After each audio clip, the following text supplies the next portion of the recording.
de grandes choses. La guerre des Gaules, la capture de Vercingétorix, beaucoup de bons résultats. Bah, finalement, on a dit, tu es un champion, tu es l'impérator absolu. Mais n'en fais pas trop quand même. Sauf que lui, il en a fait trop. Il a dit, je suis dictateur pour 10 ans. Je suis dictateur maintenant à vie. Le principe d'un dictateur, ça n'a jamais été autre chose que ça, là. La volonté de s'attribuer les pleins pouvoirs alors qu'il y a une logique administrative d'équilibre. Trump est un dictateur. Point final. C'est un fait. Mesdames et messieurs. Vous savez, j'aime beaucoup évoquer les faits et j'aime beaucoup vous taquiner sur ces faits-là parce que beaucoup de gens, plutôt que de suivre les faits, préfèrent écouter la propagande et le narratif qu'on veut bien leur imposer. Aller bombarder l'Iran sans l'aval des parlementaires, aller bombarder l'Iran sans l'aval du Conseil de sécurité des Nations Unies, c'est être plus dictateur que George W. Bush, parce que Bush au moins a dit à Colin Powell, bon, on va fabriquer un petit mensonge là, tu vas prendre du sperme de chacal, tu vas mettre dans une petite boîte, tu vas aller présenter ça là-bas, tu vas secouer, et voilà, tu vas leur dire, tiens, voici la preuve que Monsieur Saddam Hussein a la capacité d'anéantir le système solaire tout entier. Au moins, c'est un mensonge, mais quand même, un mensonge sous mandat. Monsieur Trump, lui, c'est un mensonge sans mandat. C'est pire. C'est un dictateur. Je ne sais donc pas comment, dans vos esprits, un dictateur est la personne la plus qualifiée pour aller éliminer un autre dictateur. Vous convenez avec moi que ça n'a absolument pas le moindre sens. C'est un dictateur, c'est tout. Donc il va continuer de canarder les Iraniens, et les Iraniens en retour ont dit, bah nous aussi on va riposter, et qu'est-ce que tu crois mon cher Donald? Nous aussi on va riposter, nous aussi on va frapper tous les États à côté, et quand monsieur Waltz, aux Nations Unies, Mike, l'ambassadeur américain aux Nations Unies dit que c'est une guerre non provoquée, je lui repose la question, mes chers amis, comment ça non provoqué? Israël vient de provoquer la guerre, toi-même tu as vu, il est allé bombarder les Iraniens, pour rien, une guerre d'agression, une guerre qui fonctionne sur le piège de Thucydide. Je bombarde une puissance émergente pour empêcher justement son émergence et voilà.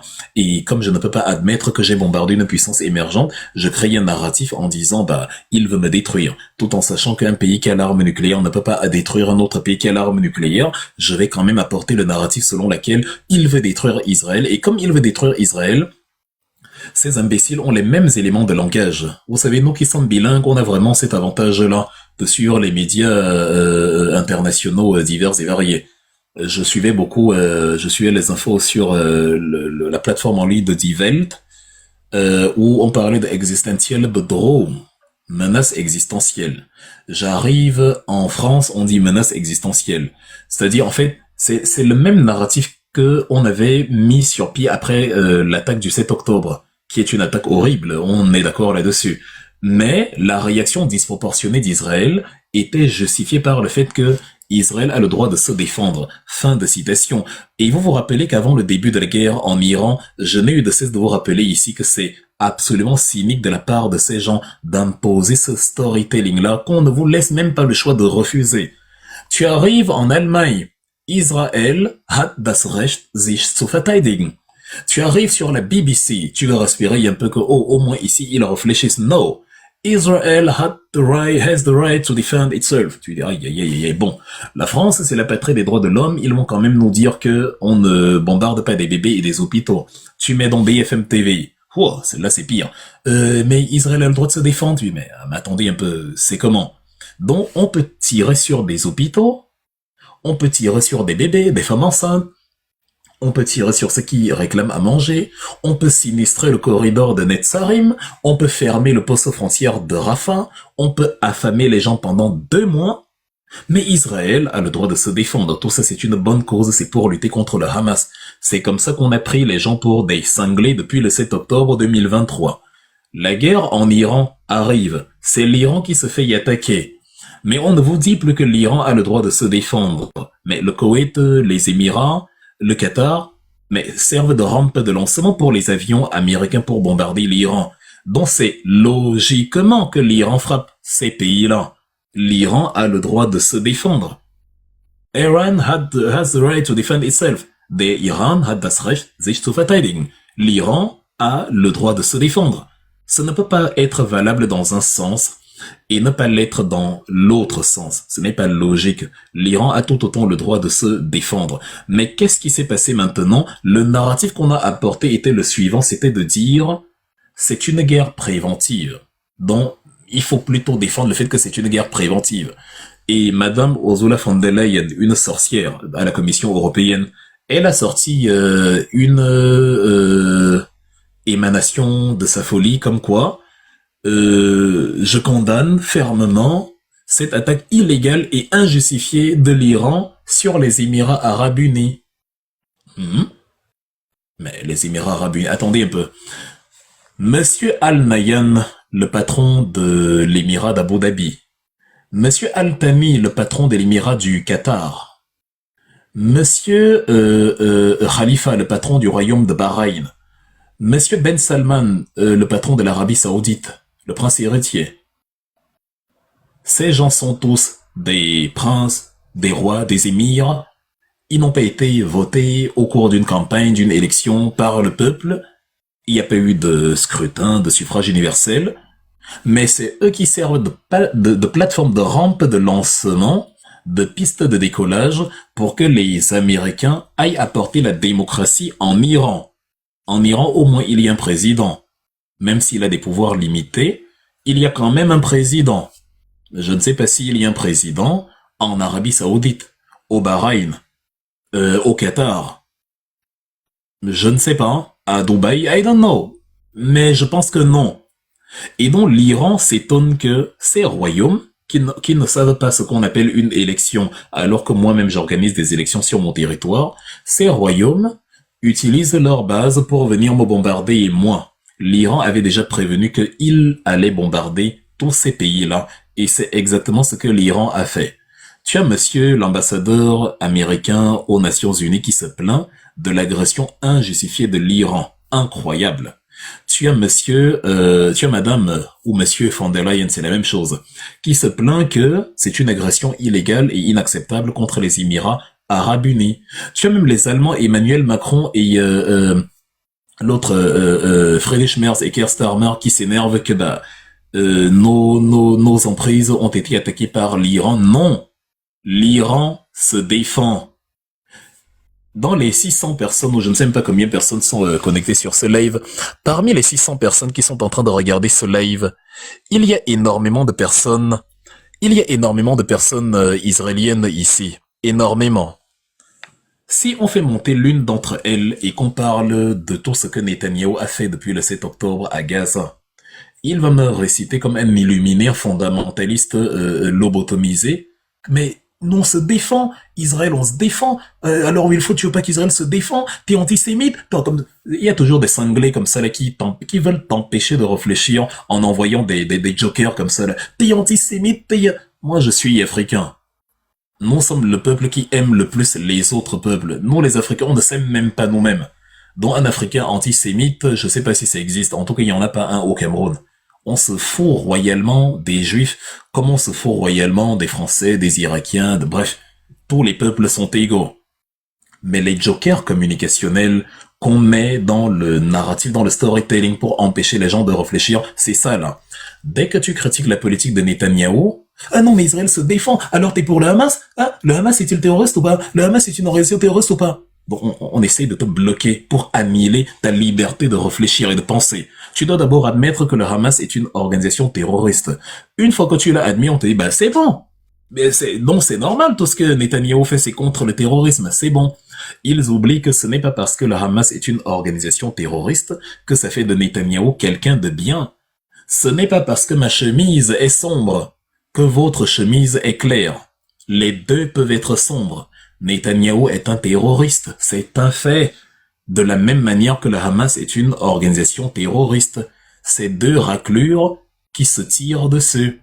Donc en fait, il y en a un pour rattraper l'autre. Quand on a éliminé plus de 75 000 personnes, et en arrondissant avec les disparus et tout, on a plus de 100 000 personnes, ça c'est clair, en 3 ans, on est un terroriste. Quand on bombarde des femmes enceintes, des hôpitaux, des enfants, quand on laisse pendant 2 mois les enfants mourir de faim, on est un terroriste. Netanyahou est l'un des pires terroristes qui habitent sur la terre actuellement. C'est juste qu'il a un costume cravate, Donc ça va. Vous lui laissez pousser la barbe, vous lui mettez un turban, un truc, un boubou blanc, ouais, et c'est bon. Vous le mettez à côté d'un chameau en plein désert. Il correspond à l'image que vous avez fabriquée des terroristes. Mais mesdames et messieurs, ça vous surprend peut-être, mais les terroristes peuvent s'habiller en chemise, costume, cravate. Donald Trump est un terroriste. Personne, c'est-à-dire, le mandat onusien ne lui a pas été accordé. Aux États-Unis, personne ne le lui a dit. On n'a pas validé son intervention. Il a obéi à un pays étranger, Israël, à cause du lobby israélien aux États-Unis, le fameux lobby AIPAC, et à cause de ses affaires personnelles dans le dossier que vous connaissez et que je vais évoquer tout à l'heure, comme je l'ai promis, parce que ici c'est sans tabou. Sur cette page, sentez-vous à l'aise. Quand c'est la vérité, c'est sans tabou. On me dit souvent, ne parle pas d'Israël. Mais je parle pas d'Israël, pourquoi? C'est un pays comme un autre. Il faut parler d'Israël. Si le gouvernement d'Israël fout de la merde, il faut parler du fait que le gouvernement israélien fout de la merde. Parce que c'est un fait. Personne ne doit avoir un totem d'immunité. Je compatis totalement aux souffrances que les peuples ont reçues. Le massacre du 7 octobre, l'Holocauste commis par Hitler, c'est des tragédies humaines qu'il faut condamner sans hésitation. Il y a rien à dire. Moi aussi, mon peuple africain s'est fait génocider, notamment par la France, copieusement anéantir par beaucoup de campagnes impérialistes. Ça ne vous empêche pas de nous critiquer, non. Ça n'empêche même pas de Donald Trump de dire que nos pays sont des shithole countries. Donc je dis et j'affirme que Israel has a shithole government. Israël a un gouvernement de trou-duc. Même les Israéliens sont d'accord avec moi sur ce point.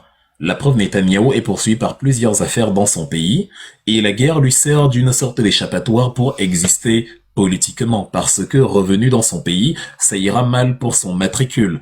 Voilà la vérité. Il faut refuser la propagande. Il faut refuser qu'on annihile vos capacités cérébrales. Il faut refuser les gens qui pensent à votre place. Il faut chercher la vérité.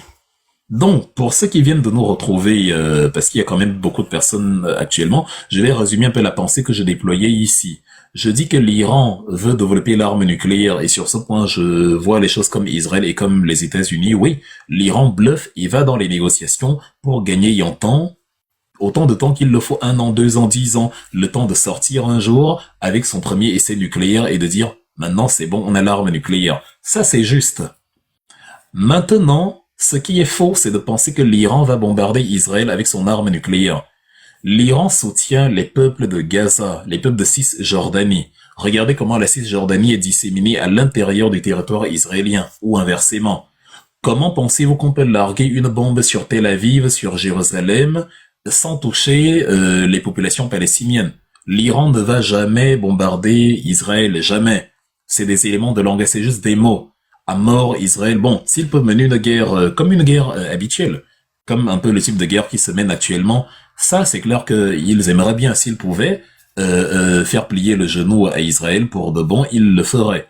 Mais maintenant, anéantir Israël à travers l'arme nucléaire, ce n'est même pas possible. Parce que même s'il resterait encore des millions d'Israéliens, de Juifs, d'origine à travers le monde. Ahmadinejad a glissé des mots comme ça, à mort Israël, ce genre de choses, mais bon, il peut bien parler, mais Kim Jong-un aussi dit tout le temps à mort aux États-Unis, à mort l'Amérique. Ils ne vont jamais utiliser l'arme nucléaire. L'arme nucléaire de l'Iran, c'est pour que les États-Unis et Israël ne viennent plus avec des Gerald Ford, des Abraham Lincoln, se branler devant les côtes iraniennes et faire la loi et imposer justement un ordre politique. C'est aux Iraniens de régler la problématique de leurs ayatollahs. Si l'ayatollah tire sur son peuple et roule sur les populations, c'est aux populations de gérer cela. Ce que je dis devrait être évident pour vous tous. D'autant plus que je prêche par l'exemple, puisque étant Camerounais, étant opposé au régime de Paul Biya, je suis absolument opposé en même temps à une intervention américaine ou française pour renverser Paul Biya. Toute révolution guidée de l'intérieur est une fausse révolution. Parce qu'elle obéit aux intérêts impérialistes. Vous avez oublié que M. Salvador Allende avait été renversé en 1973 au Chili et que les États-Unis étaient venus avec M.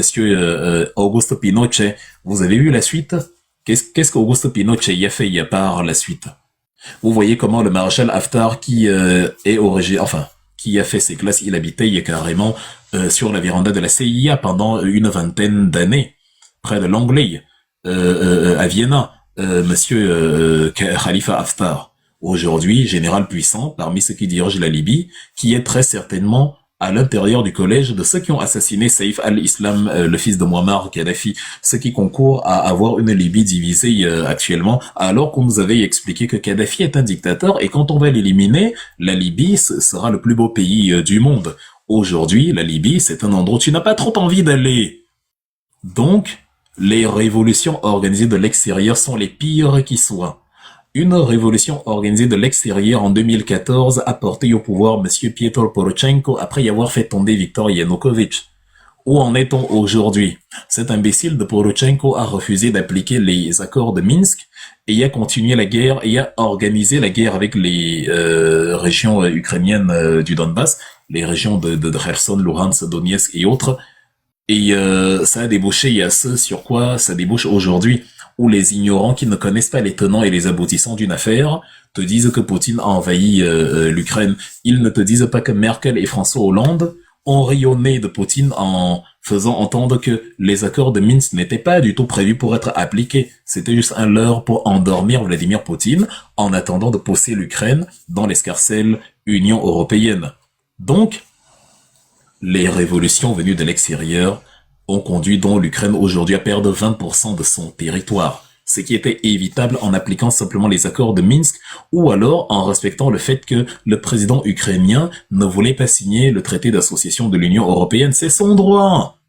Mais la CIA a organisé les manifestations, bref, comme ils ont l'habitude, hein. Ils financent, ils font de la propagande médiatique, ils infiltrent, ils chauffent à blanc la population, ils mettent un narratif et immédiatement tu as des ivrognes dans la rue qui se mettent à dire le départ de Yanukovych, Abba Yanukovych, pourtant il était élu démocratiquement, de la même façon que Salvador Allende était élu démocratiquement. Donc ces révolutions-là pilotées de l'extérieur ne m'arrangent pas et ne m'ont jamais arrangé parce qu'elles cachent quelque chose d'absolument perfide.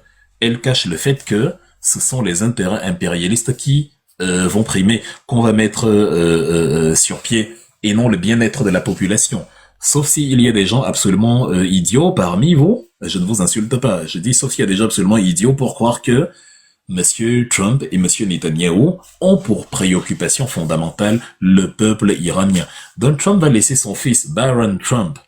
Il va laisser Ivana Trump, sa femme, Melania, pardon. Il va laisser sa fille Ivanka Trump. Il va laisser son golf, sa résidence à Mar-a-Lago. Il va laisser ses parties de poker. Il va laisser Stormy Daniels et toutes les femmes qu'il aime avec son ami Epstein et autres pour se consacrer au peuple iranien parce que soudain, il s'est découvert un amour immense pour eux. Est-ce qu'on aime un peuple qu'on met sous embargo? Non, mais dites-moi. Tu n'aimes pas les dirigeants d'un pays et tu mets tout le pays sous embargo. Tu mets 90 millions de personnes sous embargo à cause de 150 000 personnes, les gardiens de la révolution. Où est la logique derrière, mesdames et messieurs, vous qui croyez que, bravo, Trump, tu as éliminé le dictateur, tu viens y apporter la paix et la démocratie en Iran. Je suis gêné de voir que malgré tout ce que l'histoire nous a montré, il y a encore des gens parmi vous assez naïfs pour boire ce calice. La démocratie américaine. On a mis, depuis les années Khomeini, depuis les années 80, on a mis l'Iran sous embargo, un embargo terrible qui paralyse l'économie iranienne. On a mis l'Iran, on lui a privé des transactions financières sur les systèmes internationaux, on le trouve des pièces détachées même pour réparer les avions. Vous imaginez le danger, imaginez la compagnie aérienne iranienne. Vous ne livrez pas les pièces détachées aux avions iraniens. Bon, les avions iraniens doivent voyager avec certains de vos concitoyens. Il y a des Américains qui prennent la compagnie iranienne. Il y a des Allemands, des Suisses, des Français. Vous prenez ces avions-là, mais qui n'ont pas les pièces détachées, qui ne peuvent être fournis en pièces détachées. S'il y a un crash d'avion et vous perdez bêtement vos concitoyens, qu'est-ce que vous allez dire? Voilà des gens qui nous disent qu'ils aiment un peuple qu'ils mettent sous embargo pendant une quarantaine d'années. Et comme ils aiment tellement ce peuple-là, ils ont décidé qu'ils vont passer à l'étape supérieure en bombardant le peuple en question. Donc on bombarde Téhéran, on bombarde la télévision, on veut que les femmes soient émancipées en Iran et qu'elles ne portent plus le voile, et pour leur permettre de porter le voile, on s'envoie bombarder une école pour filles. 50 petites filles ont perdu la vie, sans savoir pourquoi elles ont perdu la vie. allaient expliquer à leurs parents que non, vous n'êtes que des dommages collatéraux, c'est pour la démocratie en fait. Donc on a éliminé ces fillettes parce que l'Iran a besoin de démocratie. On a bombardé cette école pour filles pour que les filles se sentent mieux en Iran.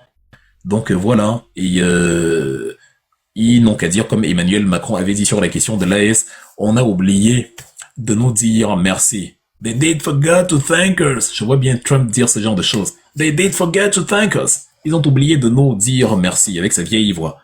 Donc voilà la démocratie made in Iran. Et dans le narratif donc qui est celui dans lequel on vous embarque d'habitude, où on vous dit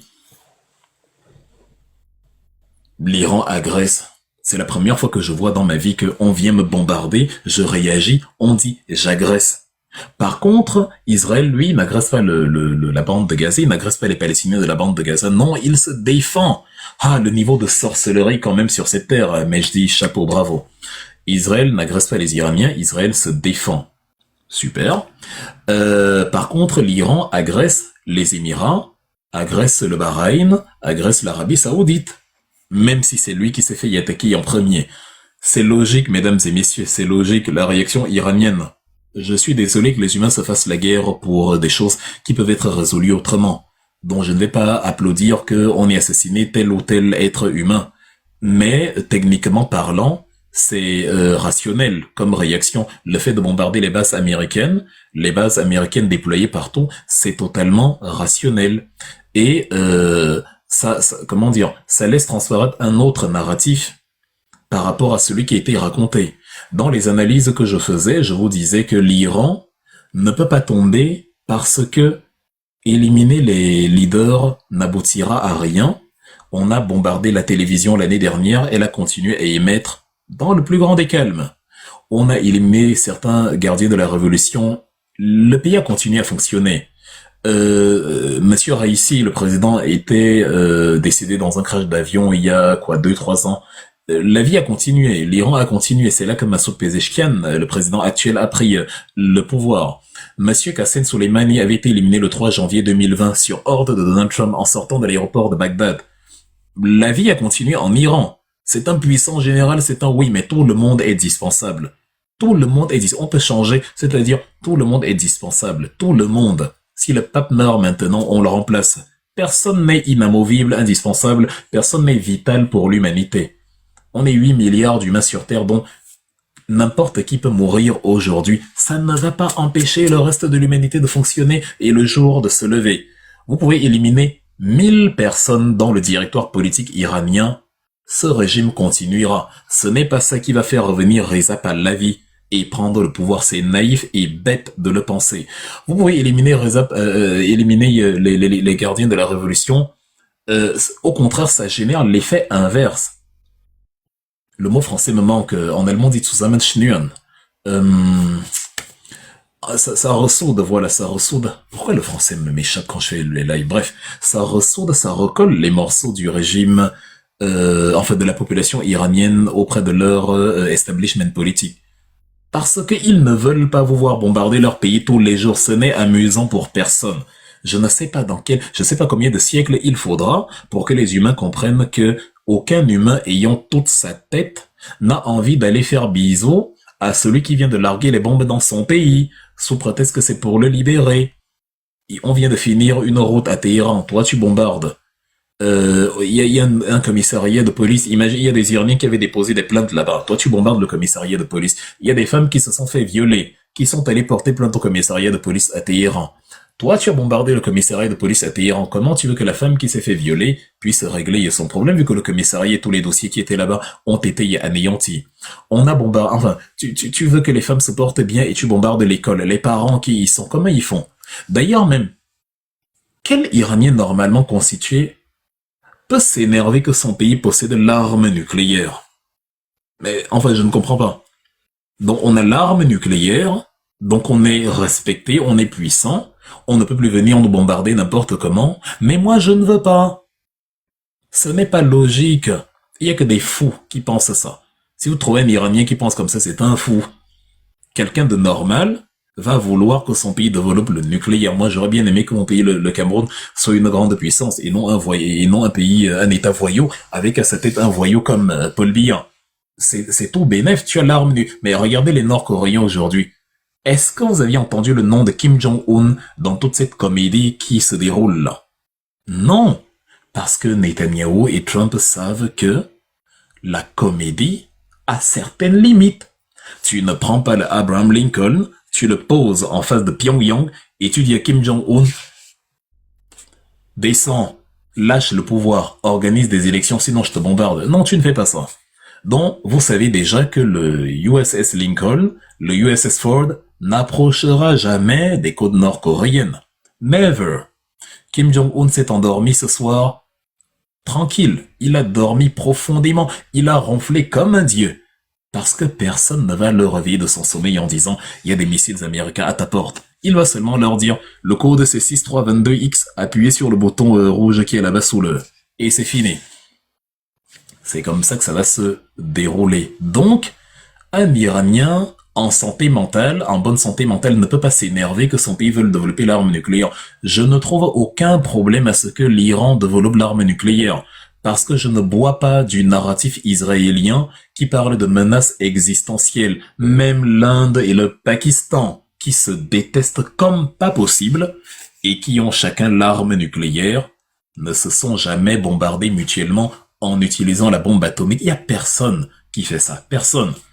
Quand ça arrive, quand les tensions arrivent à un pic maximal, le premier menace d'avoir recours à l'arme nucléaire, le deuxième dit si tu utilises, moi aussi j'utilise, et tout le monde se calme. C'est comme ça qu'on revient aux négociations.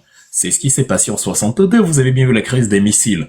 On a posé des missiles au large de, sur les côtes cubaines, non loin de la Floride, et on avait des missiles sur le territoire au Proche-Orient, en face de l'Union soviétique. Nikita Khrouchtchev a dit à John Kennedy, bon, qu'est-ce qu'on fait, mon gars? Kennedy a dit, tu enlèves tes missiles. Et Khrouchtchev lui a dit, bah, tu vois que c'est pas amusant d'avoir des missiles étrangers à sa porte. Donc, c'est pas drôle.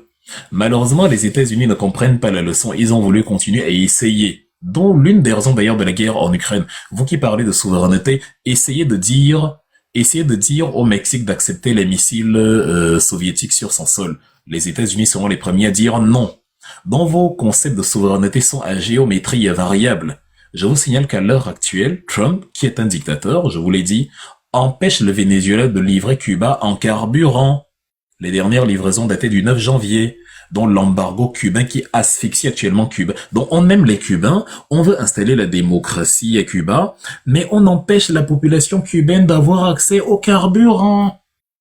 On aime les Vénézuéliens, mais on vient kidnapper leur président, on vient assassiner une cinquantaine de gardes du corps qui étaient là, on vient, empêcher le Venezuela de commercer avec la Chine et avec d'autres pays, on vient intercepter les navires qui sont en train de partir avec le pétrole, et on les traite de flotte fantôme et on les empêche, donc on empêche les rentrées d'argent du Venezuela. Mais c'est par amour pour le peuple vénézuélien qu'on fait ça, c'est par amour. Les États-Unis ont une façon bizarre de vous aimer. Israël, pareil. Israël veut la paix à Gaza et y a tué près de 100 000 personnes en 3 ans. Israël veut la paix en Cisjordanie, mais empêche la création d'un État palestinien.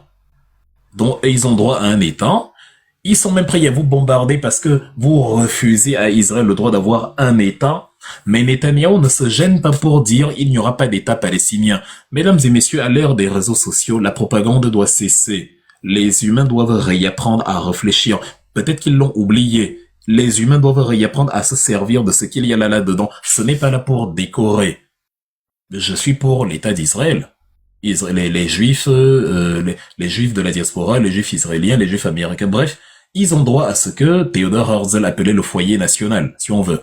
À se demander, bon, en même temps, pourquoi ils n'ont pas créé le foyer national, pourquoi c'était forcément dans une zone très conflictogène. Ça pouvait être créé, je sais pas, au Texas, il y a énormément de place. Parce que, vu la manière dont ça se déroule, c'est totalement, c'est très conflictogène, c'est pas amusant.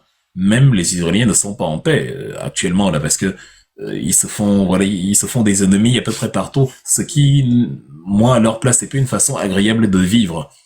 On va nous dire que oui, nos ancêtres étaient là parce que Dieu nous a donné le territoire, la Bible et tout, mais même vos ancêtres sont venus trouver les gens là. J'ai lu l'Ancien Testament, le livre des juges, je pense qu'il y a une partie de la Torah, cette partie de l'Ancien Testament que les Israéliens utilisent, que le judaïsme utilise.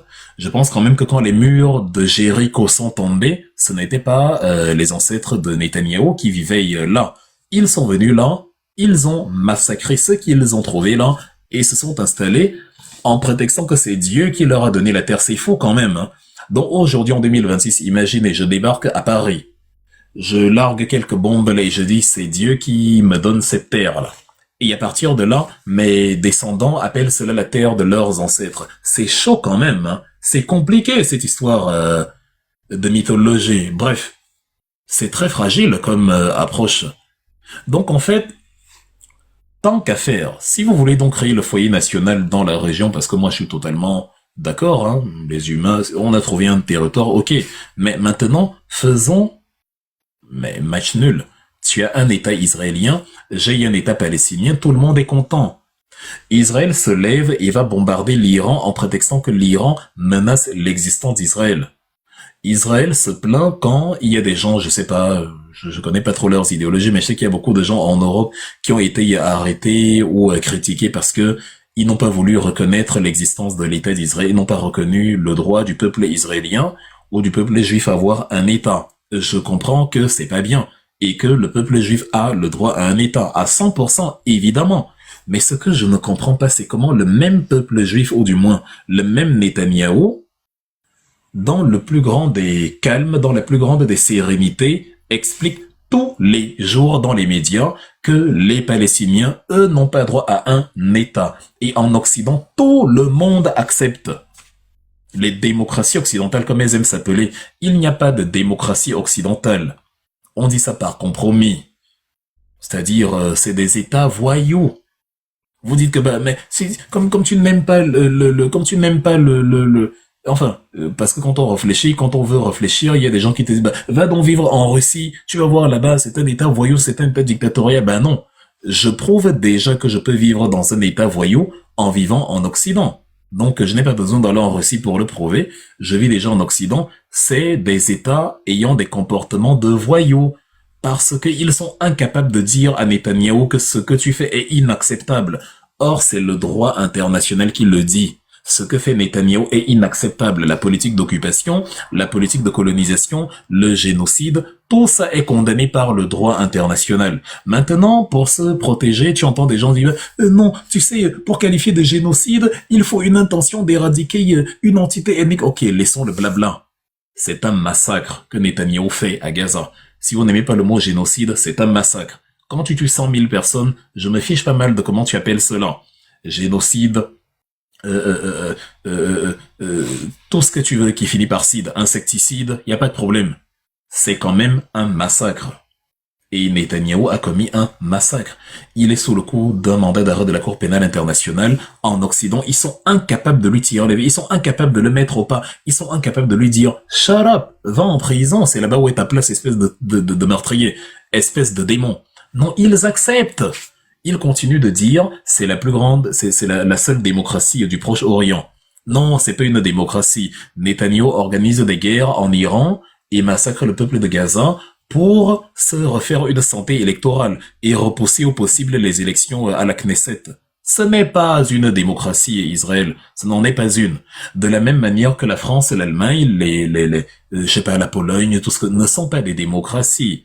Ce sont des pays qui légitiment des dictatures comme celle de Netanyahou, qui légitiment l'occupation, qui légitiment le refus de Netanyahou à donner un État aux Palestiniens, qui ont regardé des bébés se faire massacrer pendant des mois, en t'expliquant que Israël a le droit de se défendre. Nous vivons dans des États voyous, et c'est les mêmes qui, en Iran, actuellement t'expliquent que non. C'est l'Iran qui agresse les Émirats Arabes Unis, qui agresse le Qatar, qui agresse Dubaï, alors qu'on voit bien que c'est l'Iran qui se fait bombarder. Un manque de logique terrible. On va bombarder l'Iran, on va intensifier les frappes, vraiment, ça va prendre plusieurs jours, on va continuer de bombarder. Ben ok, vous allez continuer de bombarder, mais comment vous allez continuer de bombarder et dans le même temps, vous vous surprenez que l'Iran bombarde justement vos rampes de lancement. Si l'Iran, et c'est ce qu'on disait d'ailleurs avant cette guerre, c'est bien beau de jubiler quand vous bombardez, vous êtes heureux. Si l'Iran touche le porte-avions Abraham Lincoln, ce sera un scandale absolu. On va faire comment dire, imaginez simplement, j'ai vu, nous étions tous là en 2015, lorsque on a assassiné les journalistes de Charlie Hebdo. Une tragédie, bien sûr. Nous étions tous là. On a vu comment la terre entière était Charlie, parce que quand vous perdez la vie en France, c'est quand même une vie prestigieuse. Si vous la perdez quelque part au Congo ou au Burundi, ça va. De toute façon, bref, les Africains ils ont l'habitude, hein, mourir, ça va.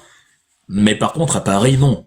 La terre entière doit être alarmée parce que 12 personnes ont perdu la vie au nom de la liberté d'expression. Quand tu vas bombarder la télévision iranienne, tu empêches la liberté d'expression de l'Iran, non? Ou c'est moi qui ne comprends plus comment le monde fonctionne? Quand tu vas bombarder la télévision iranienne, tu empêches les Iraniens, les journalistes iraniens de faire leur travail. Même si c'est la propagande, où est ton problème? Même ici, on fait de la propagande. Israël a le droit de se défendre, c'est une propagande pro-israélienne. Israël a le droit de se défendre, oui. Mais massacrer 75 à 100 000 personnes en 3 ans, ce n'est pas se défendre. C'est être un cannibale. C'est de la sorcellerie. Il n'y a qu'un démon pour faire ça. Même Vladimir Poutine n'a pas éliminé 100 000 personnes civiles en 3 ans. Même lui, il n'a pas affamé, il n'a pas bloqué un corridor de nourriture. Même lui, il n'a pas fait ça. Et le pire, c'est qu'ils le font, il y a l'embargo, comment ça s'appelle?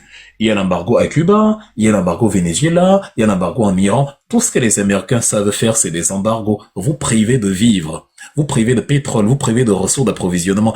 Ils ne connaissent que les embargos. Mais ils ont tellement d'amour pour vous. Donc, chers Iraniens, mais vraiment, et je sais qu'il y a des Iraniens qui m'écoutent parce qu'il y en a qui comprennent le français. Expliquez-moi comment donc quelqu'un qui vous a mis sous embargo depuis une quarantaine d'années, qui est venu bombarder une école pour filles, avant-hier, a tué des petits-enfants. Hein. Moi, j'ai un fils d'1 an. Vous imaginez, quelqu'un vient m'expliquer que les bombes qui ont assassiné mon fils, c'est pour la démocratie dans mon pays. Aïe. Oh. Quelqu'un qui est donc venu vers tout ça, là, qui a bombardé la télévision, il vient vous apporter la liberté, mais il bombarde la télévision, là où on s'exprime librement. L'incarnation de la liberté, il bombarde la télévision. Si on part bombarder la télévision israélienne, qu'est-ce qu'il va dire? Ils se sont attaqués à notre démocratie, c'est barbare, on va continuer, on va tenir, on ne lâchera pas. Comme là-bas, ils n'ont pas de liberté d'expression, ils ont attaqué les journaux. C'est ce qu'ils vont faire.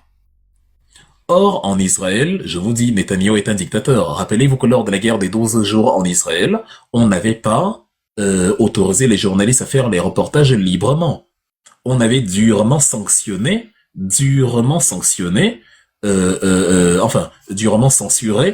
la communication. Ça s'appelle le damage control. C'est-à-dire, on limite la casse au maximum pour que on ne voit pas comment la bourse de Tel Aviv a dû fermer pendant 2 jours, comment le port de Haïfa a été atteint, comment les dégâts à Beersheva, comment l'Institut Weizmann a été anéanti, comment le QG du Mossad a été touché, comment le centre militaire Moshe Dayan a été touché, comment les missiles iraniens ont fait énormément de dégâts en Israël. Ça leur a pris 9 mois pour se reconstituer, 9 mois. C'était pas facile, l'Iran a tapé fort et dur. On ne voulait pas montrer ça et donc on a dit aux journalistes de cesser de faire leur travail. En gros, il n'y a pas de liberté d'expression en Israël, je le dis, je l'affirme. Il n'y a pas de liberté d'expression en Israël. Vous aurez du mal en Israël, si le pays est à feu et à sang par les bombes iraniennes, de publier. Peut-être que ça a changé entre-temps parce que on a flairé l'arnaque la première fois et que là ça passe moins. L'attaque qu'il y a par exemple eu à Beth Shemesh, on a vu les 8 personnes qui ont été ensevelies sous les décombres et les 11 qui ont disparu.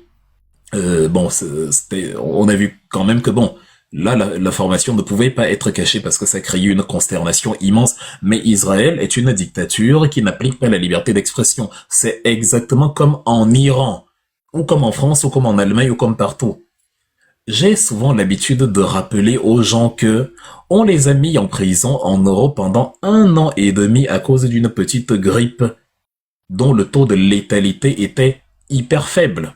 C'est-à-dire, tu pourrais avoir le Covid, mais la probabilité que tu meurs, si tu es jeune, la preuve, nous tous on l'a eu.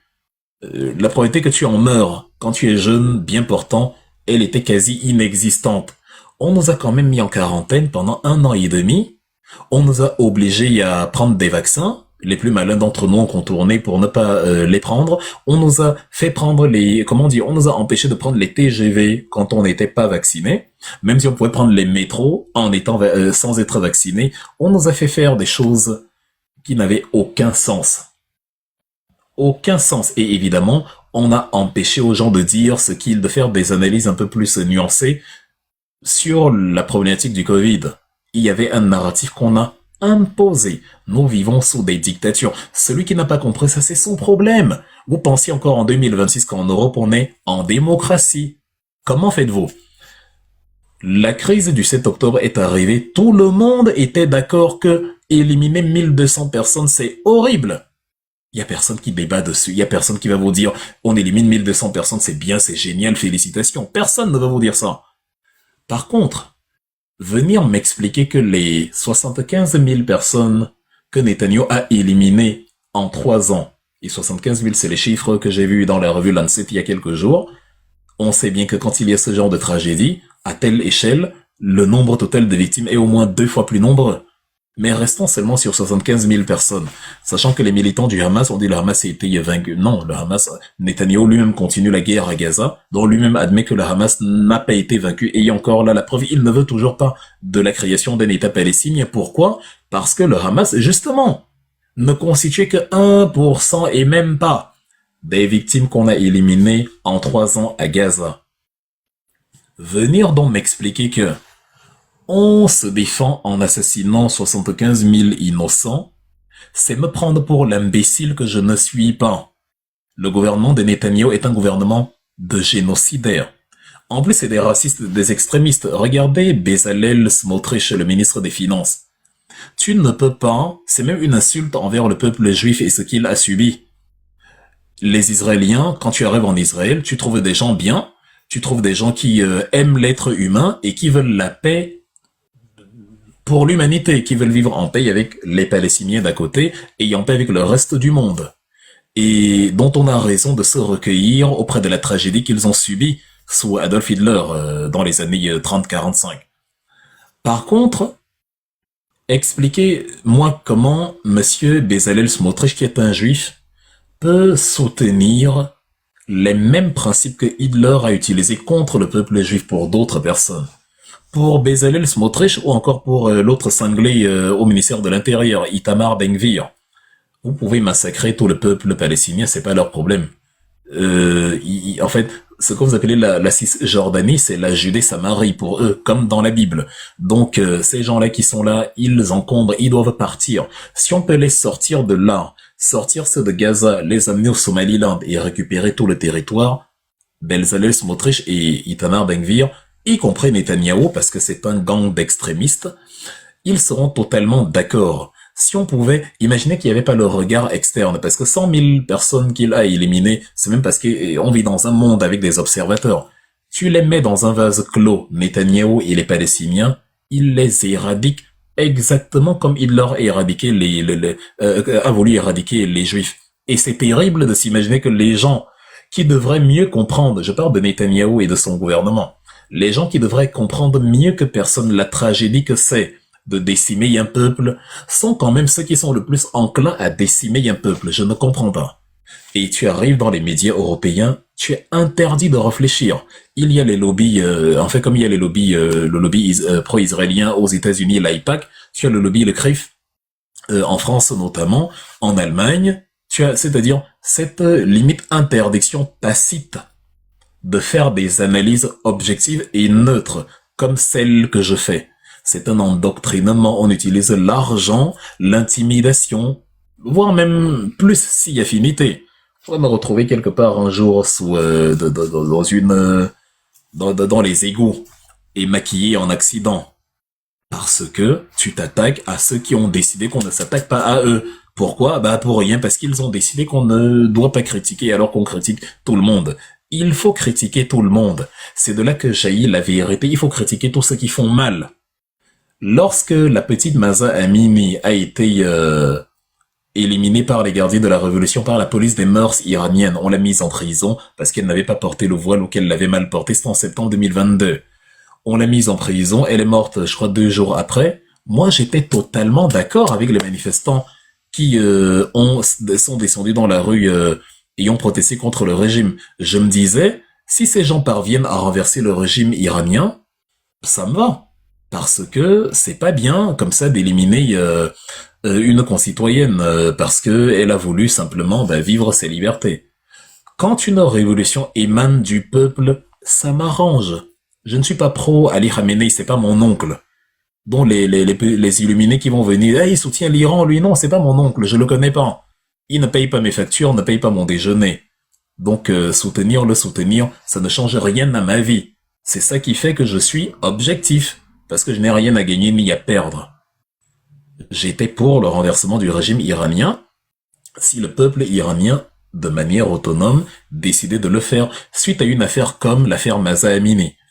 Par contre, que les États-Unis et Israël viennent apporter la liberté à l'Iran, je m'y oppose totalement. Ça ne vous l'aurez même pas. Ça ne souffre de rien. Je suis radicalement opposé à la folie que les Américains et les Israéliens fabriquent en Iran depuis 48 heures.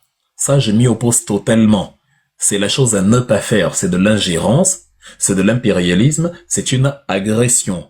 Les États-Unis veulent un régime iranien qui est docile, qui courbe les chines, qui obéit aux desiderata américains, qui consacre son pétrole principalement aux entreprises américaines, ConocoPhillips, Chevron, ExxonMobil, et le gaz, évidemment, et qui peut être utilisé par les États-Unis comme une plateforme de musellement de la Russie.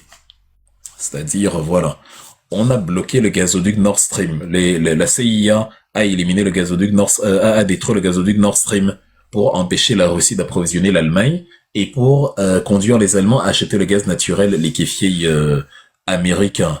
Ils ont bloqué donc par la voie du Nord. Le gazoduc Brotherhood qui passait sous l'Ukraine et qui approvisionnait l'Europe est à l'arrêt depuis le 1er janvier 2025. Le gazoduc Yamal qui approvisionne encore l'Europe par la Biélorussie et la Pologne, ils aimeraient que d'ici 2027, ils ne dépendent plus des approvisionnements russes. La meilleure chose qui pourrait leur arriver, c'est si l'Iran pouvait tomber dans leur escarcelle, et comme ça, ça allait être une bonne alternative. Donc, c'est une guerre impérialiste pour les intérêts occidentaux. Mais il y a quand même des Iraniens qui sautent, qui jubilent, parce que le gentil Trump est venu leur apporter la démocratie. Trump qui a éliminé Monsieur Pretty, qui a éliminé Madame Renee Gold, qui, élimine sa propre population, qui crée des divisions à l'intérieur de la société américaine, aime subitement énormément les Iraniens au point de leur apporter la démocratie en mobilisant des porte-avions hyper chers. C'est quoi? C'est 13 milliards, le Gerald Ford, le budget, le prix, c'est le PIB du Tchad, 13 milliards de dollars. C'est le PIB nominal de la République du Tchad, rien que pour le porte-avions. Et Trump aime tellement les Iraniens qu'il peut débloquer le PIB du Tchad pour aider les Iraniens. À qui racontez-vous ce type d'ineptie? Exactement. Donc, c'est une entreprise impérialiste pour contrôler les circuits économiques, les circuits impérialistes, les circuits, voilà. Et évidemment, s'ils mettent la main sur l'Iran, ils auront la souveraineté sur le détroit d'Ormuz et pourront le contrôler, l'activer, le désactiver à leur guise, comme ils contrôlent plus ou moins le détroit de Bab el-Mandeb à Djibouti, entre la Méditerranée et la mer Rouge, entre le golfe d'Aden et la mer Rouge. Comme ils contrôlent plus ou moins le détroit de Gibraltar, comme ils contrôlent plus ou moins le canal de Panama, en bras de fer avec la Chine, comme ils contrôlent plus ou moins le canal de Suez, dans les mêmes configurations, comme ils contrôlent plus ou moins le détroit de Malacca, ou le détroit de Bering. Donc, ils aimeraient bien qu'un détroit têtu, le détroit d'Ormuz, qui peut être mis à l'arrêt, c'est d'ailleurs le cas, par les gardiens de la Révolution, ils aimeraient bien que cette plateforme tombe dans leur giron. Donc, ils font la guerre à l'Iran, une guerre d'impérialisme. N'allez pas chercher plus loin. Il n'y a pas de peuple qu'on veut. Ils s'en foutent du peuple. Depuis quand les Américains se préoccupent d'un peuple quelque part? Ils se foutent du peuple comme de l'an 40. c'est des enjeux pétroliers, c'est des enjeux géopolitiques, c'est des enjeux gaziers, c'est des enjeux de voies maritimes et c'est des enjeux d'empêchement à l'Iran d'avoir l'arme nucléaire. Peut-être que je n'ai pas parlé en détail de ce que j'ai appelé tout à l'heure le piège de Thucydide.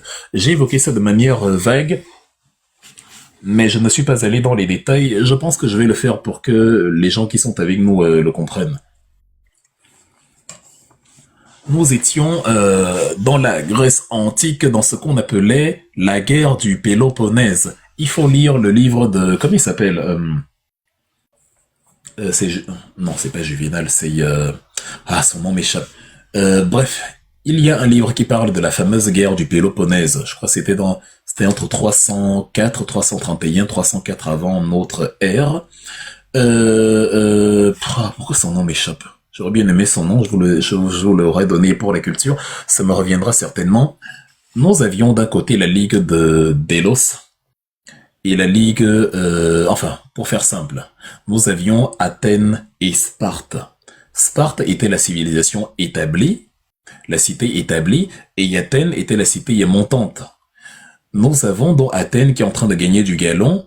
Et que va faire Sparte? Sparte va... Ah, Thucydide. Comment ça a pu m'échapper? Je parlais justement de ça. Le piège de Thucydide. C'est justement l'écrivain Thucydide qui a parlé de ça, justement, il y a quelques siècles avant notre ère, pour faire le récit de la fameuse guerre du Péloponnèse. Je crois qu'il y a encore une région aujourd'hui en Grèce qui porte ce nom. À l'époque, vous saviez que c'était des sortes de cités-États, et dont la Ligue des Spartiates et la Ligue des Athéniens s'affrontaient, dont je caricature parce que c'était beaucoup plus complexe que ça. Et les Spartiates, constatant que Athènes gagnait du terrain, allez lire sur la guerre du Péloponnèse, vous allez comprendre ce qui arrive à l'Iran aujourd'hui. Il n'y a rien de nouveau sous le soleil. Constatant que les Athéniens gagnaient du terrain, nos amis de Sparte ont décidé de faire la guerre à Athènes et de les écraser, de les réduire, de les renvoyer plusieurs années en arrière pour que, effectivement, Athènes ne leur donne pas le pion et ne prenne pas la première place.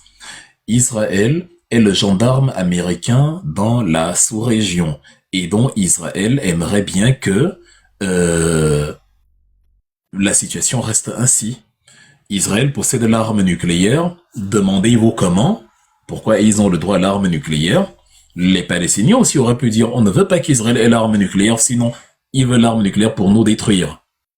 Attendez, il y a un puzzle à résoudre. Vous savez que TikTok c'est pas toujours facile. On va résoudre le puzzle.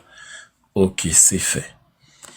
Donc voilà, Israël a, comment dire, Israël possède donc l'arme nucléaire. Il doit avoir entre 50 et 150 têtes nucléaires.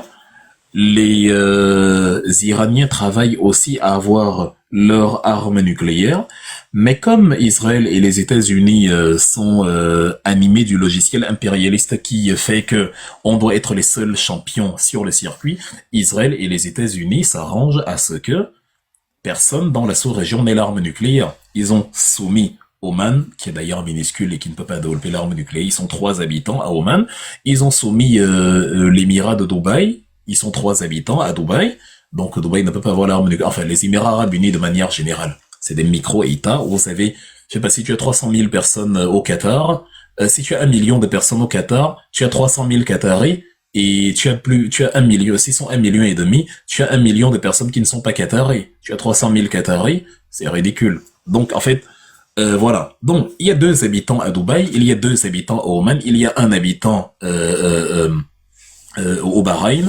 C'est des pays qui ne peuvent pas avoir l'arme nucléaire de toute manière. Les États-Unis, évidemment, vont plutôt en faire des bases. Ils vont placer les bases à peu près partout. Comme ça, vous restez nos sujets ad vitam aeternam. Ils en sont heureux. Ils ont au moins, ils ont près de 800 bases. Ils ont entre 8 et 900 bases à l'international. Et on dit entre 7 et 800 parce que le concept de base est très vague.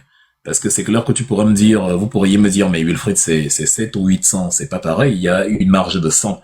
En fait, il y a ce que les Allemands appellent Militärstützpunkte, c'est-à-dire les points d'appui, je sais pas trop le terme en français, les points d'appui militaires, les points, en tout cas les plateformes militaires d'intervention ponctuelle, si vous voulez, qui ne sont pas vraiment des bases qu'on peut exploiter de manière continue, mais vraiment des points où de temps en temps on peut mener, à partir desquels on peut mener une action.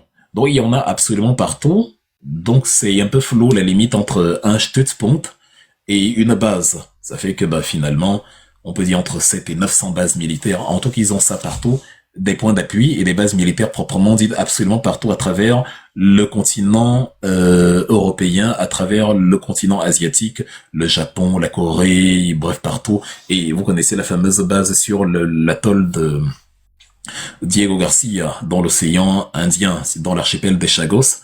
Voilà, donc ils en ont à peu près partout et ils sont jamais rassasiés. Donc à peu près partout dans les pays du Golfe, ils ont mis une base. En Arabie Saoudite, il y a une base militaire. Au Bahreïn, au Koweït, à Dubaï, il y a des bases qui sont à 30 kilomètres de distance. Tu te demandes, mais quel est l'intérêt? Juste pour contrôler, par impérialisme, pour contrôler justement ces pays-là. Ils ont reproché à Saddam Hussein d'envahir le Koweït. Mais ils sont allés poser leur base, eux, au Koweït. Donc c'est eux qui décident qui doit venir faire la loi ou non. Et en Irak, d'ailleurs, ils ont aussi des bases. Donc, voilà. Maintenant, pour l'Iran, comme l'Iran, on peut pas mettre de base militaire américaine en Iran parce que c'est un pays qui ne marche pas selon la danse américaine. L'Iran veut avoir l'arme nucléaire, tout en bluffant qu'ils sont dans les négociations, pour sa protection, et les États-Unis disent à Israël, ben non. Non, tu vas veiller à ce que ton voisin là, c'est pas vraiment ton voisin, mais il est pas très loin de toi, ne développe jamais l'arme nucléaire, parce qu'imagine qu'il a l'arme nucléaire. On est foutu. Pas foutu parce qu'il va nous détruire, on sait que c'est du bluff. Mais on va quand même appuyer dessus et expliquer que c'est pour ça qu'on l'empêche d'avoir l'arme nucléaire, parce que on doit dire que s'il a l'arme nucléaire, c'est pour nous anéantir. Même si on sait qu'il ne peut pas, vu que nous-mêmes on a l'arme nucléaire et qu'on va l'anéantir. Donc sachant cela, il ne peut pas l'utiliser. Mais bon, ne t'en fais pas, les humains sont assez crétins pour croire à cela. Donc, c'est du pain béni, c'est un joker. Nous allons dire que l'Iran veut détruire Israël et on va surfer, appuyer dessus et ça va légitimer nos attaques contre l'Iran. C'est ça le piège de Thucydide, mesdames et messieurs. Nous sommes avec Athènes qui est dans l'Iran et la Ligue de Sparte qui est composée de monsieur Donald Trump Netanyahu et de tout le cartel qui empêche donc la puissance émergente Iran d'être un pays à qui on ne va plus rien imposer, qu'on ne va plus dicter, à qui on ne va plus dicter quoi que ce soit, comme la Corée du Nord aujourd'hui. S'il suffisait de se détester pour utiliser l'arme nucléaire, le Pakistan aurait déjà largué une bombe sur l'Inde et inversement, vu que c'est deux puissances nucléaires qui se tapent dessus d'ailleurs tout le temps. Et l'Inde même aurait bombardé le Pakistan puisque l'Inde a développé son nucléaire avant le Pakistan. Mais est-ce que l'Inde l'a utilisé contre le Pakistan? Non. Parce qu'on ne l'utilise pas comme ça. Et Dieu sait qu'il y a 1,5 milliard d'Indiens. Donc même si tu largues une arme nucléaire là-bas, crois-moi que tu ne vas pas décimer la population. Le pays est énorme. La population est gigantesque. Donc courage à toi. Tu vas épuiser tes stocks nucléaires. Il y aura encore 2 habitants. Il va encore au moins 2 habitants. Un homme et une femme pour repeupler le pays. Le Pakistan, c'est 250 millions d'habitants. Donc même là-bas, c'est compliqué d'anéantir tout le monde. Si tu as la douzaine de têtes nucléaires si tu as la douzaine de têtes nucléaires, par exemple, que l'Iran pourrait déjà développer avec son arsenal actuel, dont l'Iran ne veut pas éradiquer Israël. En tout cas, pas avec l'arme nucléaire, dont c'est plus un moyen de protection qu'un moyen d'anéantissement de quiconque. Et les États-Unis le savent. C'est vous qui êtes naïfs, parce qu'on vous flatte, et évidemment, tout flatteur vit aux dépens de celui qui l'écoute. Si tu dis que toi, tu estimes que l'Iran a le droit de développer son arme nucléaire, on va te tomber dessus immédiatement et te dire, ah tiens, dont tu es pour ceux qui menacent l'existence d'Israël, hein, t'es antisémite, les cinglés qui ont décidé que le cerveau humain ne servait plus à réfléchir. Vont te tomber dessus des fanatiques. Et quand je dis fanatiques, je dis pas non. À la télévision, part en France, sur LC, sur CNews. Et tu dis que non, l'Iran a le droit à l'arme nucléaire. Bah, on va te chasser du studio. On va te chasser du studio, peut-être même du pays. Mais qu'est-ce que celui-ci raconte? Donc il veut que l'Iran développe l'arme nucléaire pour détruire Israël. C'est précisément parce que je sais que l'Iran ne détruira jamais Israël, et parce que je sais pourquoi l'Iran veut l'arme nucléaire, que je dis, même si c'est du bluff, évidemment, c'est un bluff quand même, qui parle de la protection de l'autodétermination de l'Iran. Kim Jong-un aime qui parmi tous ces gens-là? Est-ce que Kim Jong-un est pro-israélien? Non. Est-ce qu'il est pro-américain? Surtout pas. Est-ce qu'il est pro-Japon? Non. Mais il y a des bases militaires américaines à côté, non? Les missiles ne vont pas intercepter l'arme atomique, ça c'est un autre level. Est-ce que Kim Jong-un aime ou encore les brouilleurs du dôme de fer? Ça veut pas bloquer l'arme nucléaire.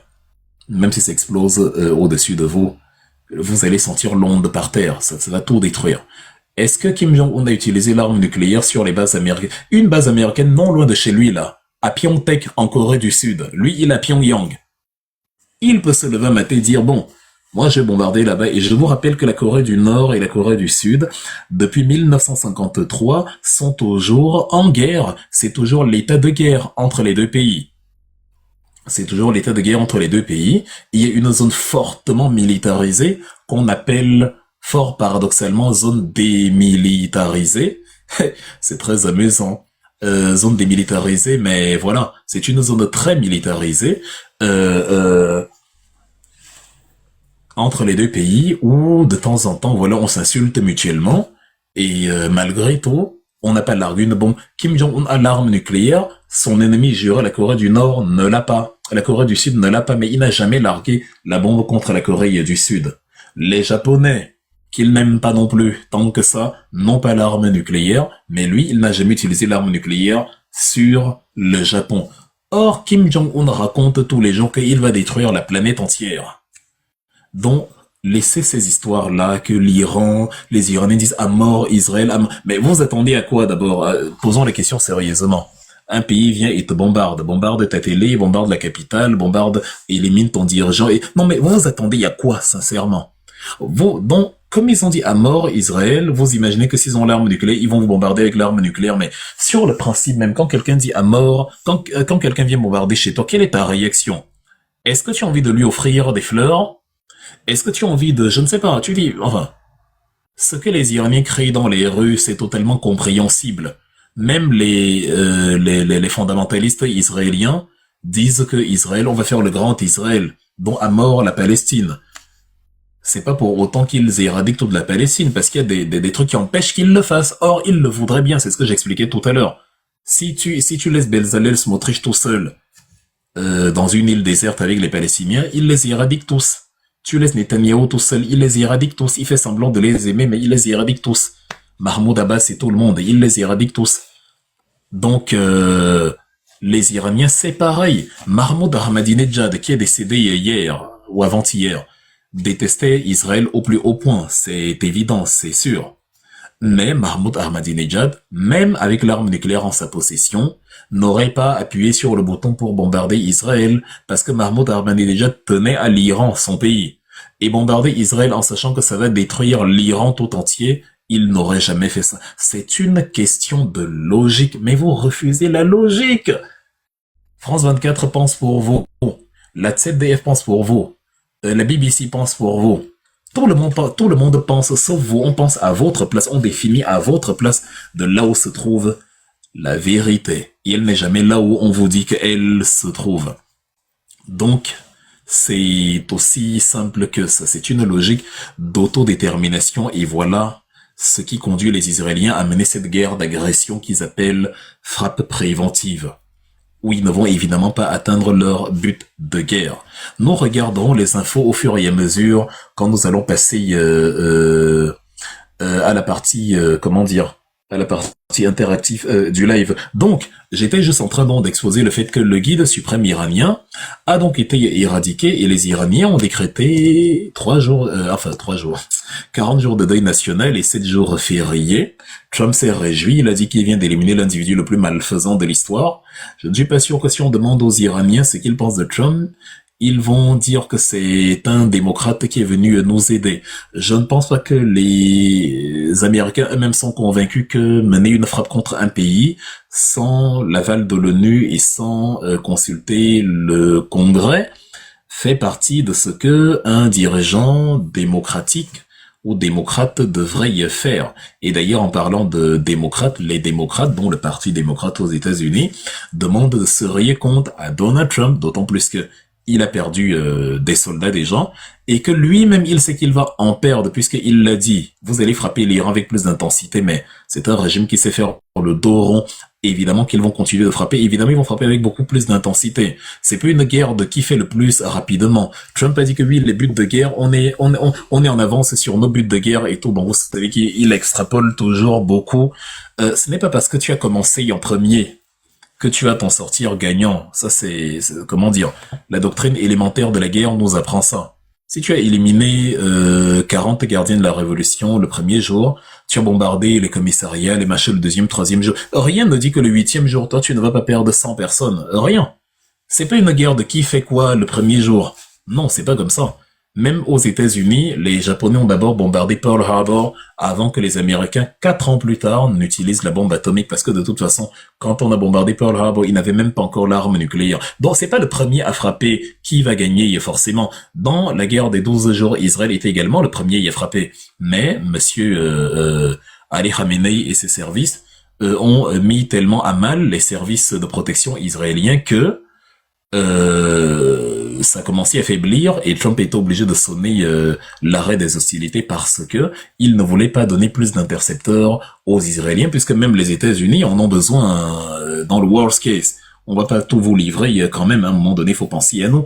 Donc ils ont pris le quart des intercepteurs dont ils disposaient, qu'ils ont pu partager avec Israël. Mais à un moment donné, ça devenait serré. On n'allait pas débloquer les stocks et épuiser notre stock contre l'Iran, surtout que la réponse iranienne ne faiblissait pas. Or, on s'attendait à ce qu'à un moment donné, il plie. On a donc entendu le ministre de la Défense à l'époque, Israël Katz, qui disait déjà, on doit se préparer à une guerre longue. Et c'est 2 jours plus tard que Trump a mis fin aux hostilités en bombardant Fordo, Isfahan et Natanz en disant que maintenant c'est fini. Les B-2 Spirit ont réussi leur opération. On a largué les GBU-57 lors de notre fameuse opération Midnight Hammer et on a tout détruit, tout détruit. Il aime beaucoup extrapoler et sous-estimer la réponse de l'autre. Dans le cas de figure actuel, quand il dit que voilà, on est en avance dans nos buts, tu ne sais pas ce que les Iraniens pensent actuellement. On a éliminé le guide suprême, on a bombardé des installations importantes. Intuitivement, tu peux te dire, on a affaibli l'adversaire. Mais la plupart du temps, ça a généré l'effet inverse. Il y a un effet de cohésion, il y a un effet de rancune, il y a un effet de vengeance. Et Israël l'a bien compris parce que ils ont fait appel à 100 000 réservistes supplémentaires pour sécuriser les zones frontalières. En réponse à ce que l'Iran pourrait mener des incursions terrestres pour peut-être des attaques asymétriques. Ça, c'est prudent. Ça, je reconnais que c'est un bon mouvement. Mais voilà, ça mobilise que ça devient une véritable guerre dont on se serait peut-être passé parce qu'on aimerait bombarder l'Iran, comme on a fait au Venezuela pendant 2-3 jours, et après l'Iran capitule, le régime change, et ça va être compliqué, ça peut être très long. Ne surestimez pas les Américains, ne les surestimez pas.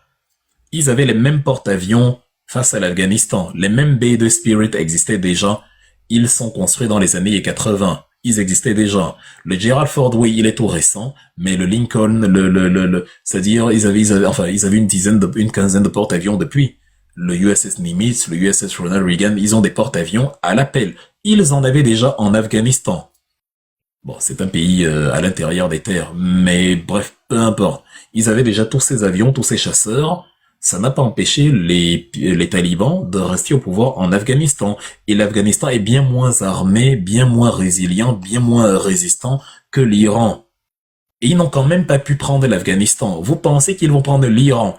Vous y croyez vraiment? Parce que vous voyez des panaches de fumée à la télévision. L'Iran s'y attend. C'est le plus faible. L'Iran est plus faible militairement que les États-Unis, c'est clair.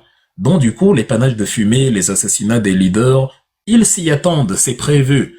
Ce qui n'est pas prévu, c'est ce qui pourrait y arriver dans une frappe éclair en Israël, dans une frappe éclair en Iran, aux États-Unis, dans une frappe sur un porte-avions, un B-2 qui se crache, un F-22 qui se crache, un F-35 qui a un problème au-dessus du territoire iranien. C'est là où ça pourrait devenir compliqué. Les Iraniens ont perdu 85 personnes dans une école. Vous voyez que autant c'est horrible, autant les Iraniens réussissent à continuer malgré cela. Ça fait moins mal que ça leur fait à eux-mêmes les Iraniens, même si humainement, vous comprenez ce que je veux dire, je caricature. Mais je veux dire, ça crée moins, ça fait moins vaciller que les 8 personnes et les 11 disparus de l'attaque de Beth Shemesh d'hier. Donc, en fait, Ils ont une capacité de nuisance incroyable qui fait que dans les jours ou les heures qui viennent, j'ai pas regardé les infos, il se passe énormément de choses. Je sais que Israël pilonne copieusement l'Iran actuellement avec les États-Unis. Je sais qu'ils ont promis de redoubler d'intensité, mais en fait, c'est même la force du faible. Il est plus faible, donc il s'attend à prendre des dégâts terribles. C'est vous qui ne vous attendez pas à ce qu'il va vous renvoyer. Puisque d'ailleurs vous nourrissez un narratif, ils n'ont plus de stock, c'est faible, ils ont déjà perdu. Mais on nous a récité comment Vladimir Poutine avait perdu la guerre. Il ne faisait que prendre des terres en Ukraine. Hein. Il a près de 20% du territoire ukrainien, mais il a perdu la guerre. C'est-à-dire comment dire, l'autosuggestion. Tu viens, tu as un délire qui te passe par la tête, tu te mets à raconter ton délire et tu te convaincs que ce sont des faits. Poutine a un cancer, il utilise des ustensiles de cuisine pour faire ses chars, il prélève du matériel, des machines à laver, on a même pris une bouche d'aération pour dire que voilà, sur le toit d'un immeuble, hein, je crois que c'était Pujadas ou c'était à la télévision, voilà. Oui, c'était Pujadas si ma mémoire est bonne. On nous a dit que ben voilà, voici ce que Poutine utilise pour une bouche d'aération sur un immeuble. Qu'est-ce qu'on nous a pas raconté pour ces gens-là, pour qu'ils se convainquent eux-mêmes des mensonges qu'ils se racontaient à eux-mêmes. Donc on se convainc que l'Iran, 90 millions d'habitants, 1 800 000 kilomètres carrés, avec 150 000 gardiens de la révolution, avec une préparation militaire programmée, ils sont mentalement paramétrés anti-Amérique depuis la chute du Shah, Mohamed Reza Pahlavi, en 1979. Et on se dit que, et je vous rappelle qu'ils ont résisté à la mort de l'ayatollah de l'ayatollah Rouhollah Khomeini. Thank you.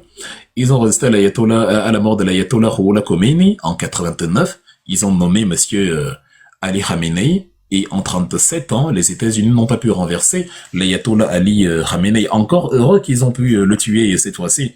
C'est quand même après 37 ans. Ce n'est pas hier qu'ils veulent l'éliminer. C'est depuis qu'il est au pouvoir.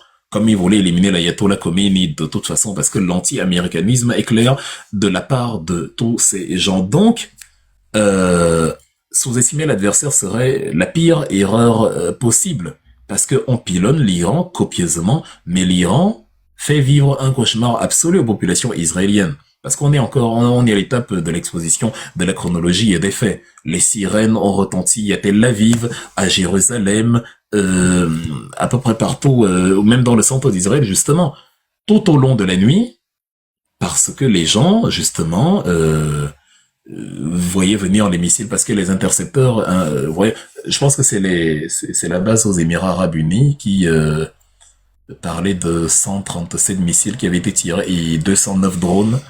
Donc, ces gens réussissent, ils ont la capacité de te larguer sur un seul pays 137 missiles en un jour. Un pays sous embargo, un pays attaqué par deux puissances parmi les pires qui soient, a quand même encore la capacité de larguer des missiles absolument partout. L'autre élément de langage, notamment que les Allemands utilisaient dans les chaînes d'infos allemandes, c'était Der Iran schlägt wild um sich. C'est-à-dire l'Iran bombarde n'importe comment autour de lui. Non. C'est un bombardement structuré. C'est ce qui était prévu. Ils savent pourquoi ils bombardent. Ils bombardent d'ailleurs. Si quelqu'un arrive à viser pile la base en question, bah c'est que c'est bien calibré. Ils ont visé la base, ils visent principalement les bases. C'est pas comme si un missile peut tomber à tout hasard, mais dans les pays du Golfe, je veux dire. Il peut tomber à tout hasard ailleurs, mais c'est principalement les bases. À 95%, c'est les bases que l'Iran vise. C'est prévu de déstabiliser l'économie des pays alliés aux États-Unis parce que ces pays-là abritent des bases à partir desquelles les avions décollent pour bombarder l'Iran. Donc, détruire les bases serait empêcher les avions de venir se poser là. Donc, ce que l'Iran fait est très stratégiquement pensé. Ils ont asphyxié l'économie de toute la région. Tout le monde est sous embargo maintenant. Je ne sais pas si vous vous rendez compte. L'embargo que subit l'Iran, Dubaï le subit actuellement à 100%. Personne n'entre, personne ne sort. Les navires ne partent pas, les navires ne viennent pas. Les avions ne partent pas, les avions ne viennent pas. Tout est bloqué. On est dans The Walking Dead. Ce sont des pays fantômes. Même dans les villes, en Iran, c'est désert, les gens ne sortent pas parce que les bombes. À Dubaï, Les gens ne sortent pas non plus parce que c'est les bas. En fait, tous ces pays sont exactement dans les mêmes conditions que les Dubaï, dont il a fait vivre l'Iran à tous ces pays exactement ce que lui, il vit depuis des décennies. Le plan, c'est pas qu'il bombarde partout autour de lui comme disent les Allemands, non. C'est très stratégiquement, c'est très intelligent. Et ça renvoie encore une analyse que je disais avant cette guerre, il y a une semaine, sur cette chaîne où je disais, euh, les Iraniens, comment dire, les Américains commettent l'erreur de multiplier les cibles en multipliant les plateformes d'attaque. C'est pour ça que je vous disais, je me vante un peu, mais bon, quand on se rend compte qu'on ne s'est pas trompé dans ces analyses, on est obligé de se vanter un peu. Je précisais ici que la faiblesse du dispositif américain réside dans sa force. Quand tu déploies 200 avions, 2 porte-avions, tout le tralala, frappe vite et pars. Sauf que frapper vite et partir ne te garantit pas que tu auras les résultats de la guerre que tu es en train de mener. Pour avoir les résultats, il faut rester là longtemps. Or, quand tu restes là longtemps, tu mets trop de cibles possibles à ton adversaire. Il a trop l'embarras du choix. L'Iran a trop l'embarras du choix. Regardez comment tout au long de cette journée, ils s'en sont donnés à cœur joie. Ils bombardent. Aujourd'hui, on va larguer 150 missiles au Koweït, on va larguer 100 missiles au Qatar, on va larguer 10 missiles au Bahreïn, on va larguer... Bref, les cibles sont partout. Ils ont même essayé avec le Abraham Lincoln. Ils ont loupé, les Américains en sont fiers. Mais ça leur a peut-être permis de bien voir pour réajuster la trajectoire lors des prochains tirs. Ils ont trop augmenté le nombre de cibles. Pour l'Iran, rien n'a changé, c'est le même Iran qu'on bombarde depuis.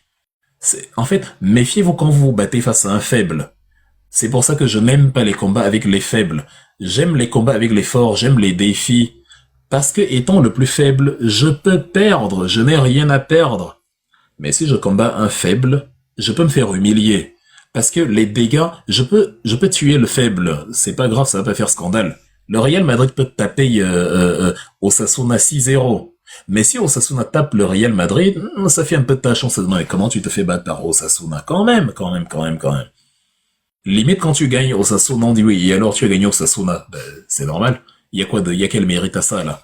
Donc c'est exactement pareil. Ils ont trop augmenté les cibles. Et donc en retour, en réaction à l'élimination de Ali Khamenei, le nouveau président Massoud Pezeshkian, enfin le président, qui est en quelque sorte actuellement dans le triumvirat de la direction, avec monsieur Ali Reza Arafi et monsieur Ghulam Hossein Mosseini, il a dit la réponse de l'Iran sera sans limite, dont l'Iran va frapper, on va faire payer, on va infliger aux États-Unis et à leurs alliés la pire raclée possible. Et ne prenez pas ces affirmations à la légère. Ce n'est pas comme les affirmations de Trump qui sont tout le temps, ouais, vous allez voir ce que vous n'avez jamais vu. Non, on a vu, on connaît la puissance américaine. Il n'y a rien de nouveau dedans. On la connaît. On l'a vu détruire l'Irak, la Syrie. Qui peut écrire en commentaire qu'il ne connaît pas la puissance de nuisance américaine? On les voit tous les jours. On sait comment ils savent détruire. Mais on les a rarement vus se faire détruire. Y compris Israël. Vous avez remarqué, lors de cette guerre, on ne fantasme plus trop sur le dôme de fer. C'est même un mot qu'on n'entend pas. Les gens évitent de magnifier le dôme de fer. On dit simplement que bon, 5 missiles ont été largués. Bon, il y a eu heureusement, les intercepteurs ont fonctionné. Heureusement, voilà. En tout cas, on s'est mis dans les abris. On est beaucoup plus humble. Comme disait Erling Haaland, stay humble. On est beaucoup plus humble. C'est une leçon d'humilité que l'Iran a donnée à Israël l'année dernière. Tout le monde caquettait sur le dôme de fer. Les gens s'imaginaient même que c'était une coupole comme ça, au-dessus d'Israël, qui protégeait Israël de tout type d'attaque. Et quand tu envoyais un missile, ça ricochait comme un couvercle et ça partait. C'était vraiment, on appelait ça comment dans Naruto. C'était, la technique de truc, le grand couvercle. Aujourd'hui, on fantasme moins sur le dôme de fer. Déjà que, en un jour, beaucoup de gens ont perdu la vie. Qui sait ce que la suite des événements donne? Qui sait ce que les Iraniens ont prévu? Ils connaissent quand même aussi un peu leur adversaire. Je crois que les gens s'agitent et jubilent peut-être un peu trop vite sur des résultats qu'ils veulent bien voir. Moi, j'ai vraiment un avantage, un avantage analytique en ce sens où J'accepte que l'Iran est le faible, dont rien de ce que nous font les Américains ne me surprend. Même l'élimination de l'ayatollah ne m'a pas surpris, même comme c'était stupide parce que c'était évitable, ils ont été très amateurs sur le coup. Ils ont communiqué sur le fait qu'ils allaient se retrouver dans un espace pour faire la réunion. Faut jamais être tout seul réuni en un endroit pour faire la réunion, sachant que Israël a le renseignement et les missiles pour. Et surtout, ils se sont dit que comme Israël attaque toujours la nuit, il le fera forcément encore la nuit. Mais non, c'est quand l'adversaire sait que vous attendez une méthode, il en utilise une autre. Par contre, l'Iran, justement, a bien fait même comme les autres s'y attendaient, mais peut-être qu'ils n'avaient pas pris ça trop au sérieux. L'Iran, enfin bien fait entre guillemets, on est en guerre, je parle seulement sur le plan de la stratégie, c'était malin d'attaquer justement les bases dans tous les pays. L'Iran d'ailleurs précisait que c'est pas les pays qu'on attaque, ce sont les bases. Il peut y avoir des dommages collatéraux, mais on voit bien que ce sont les bases qu'ils attaquent en premier lieu. Et c'était intelligent de leur part de viser justement les bases militaires parce que ça rend la défense difficile. Ça épuise les intercepteurs, ça disperse les énergies. Ça réduit la concentration, ça met tout le monde en alerte et ça paralyse, ça pénalise tout le secteur et ça conduit même ces pays-là petit à petit. Ils vont dire, croyez-moi qu'ils vont céder avant l'Iran, que ce soit Dubaï, le Qatar et tout. Ils aiment l'argent, ils aiment l'argent, ils aiment le business. Mohamed Ben Salman aime faire des affaires, il aime le deal, c'est pour ça qu'il s'entend bien avec l'autre voyou de Washington. Donc quand tu lui expliques que pendant des semaines, il va se retrouver sous embargo, ça ne lui est pas arrivé, ça lui est jamais arrivé. Dubaï ne connaît pas l'embargo. Dubaï, c'était l'hôtel du monde. Tout le monde venait là-bas. C'est-à-dire, quand je travaille, j'ai failli dire, quand je regardais les dossiers Epstein, je me disais, mais, forcément, est-ce que Dubaï peut manquer dans ce genre de choses? Il y a de belles suites au Burj Khalifa, il y a de belles suites au Burj Al Arab, enfin, comment dire, Dubaï, voilà, c'est l'hôtel mondial. Tout le monde va là-bas. Quand tu veux faire plaisir à ta chérie, tu vas à Dubaï. C'est propre, c'est raffiné, de belles infrastructures. Vous connaissez l'Europe. L'Europe, c'est sale, c'est vétuste, c'est vieux. Si tu veux voir du neuf, du bling bling, tu pars à Tokyo, au Japon, à Shanghai, à Chongqing, ou encore à Séoul, ou justement à Dubaï, ou à Doha, ou au Bahreïn, ou au Koweït. Là, c'est vraiment du bling bling. C'est de l'ultra bling bling, l'ultra luxe. La superficialité poussée à son paroxysme. Donc, Dubaï ne connaissait pas ça. Le logiciel de Dubaï, c'est pas la fermeture, c'est pas l'embargo, c'est pas le silence. Donc, quand on ferme les marchés, quand on ferme le négoce dans les places boursières, quand on ferme la bourse, quand on ferme le monde des actions, quand on ferme le transport, sachant tout l'argent mais regardez Singapour, mais même les pays les plus impensables sont touchés. Prenez, je sais pas, en tout cas, bref, c'est un autre sujet, mais j'évoquerai ça plus tard. Même les pays, enfin, je voulais dire, prenons, enfin, c'est pas si compliqué que ça. Prenons quand même, reprenons quand même l'exemple, même si je l'ai déjà pris.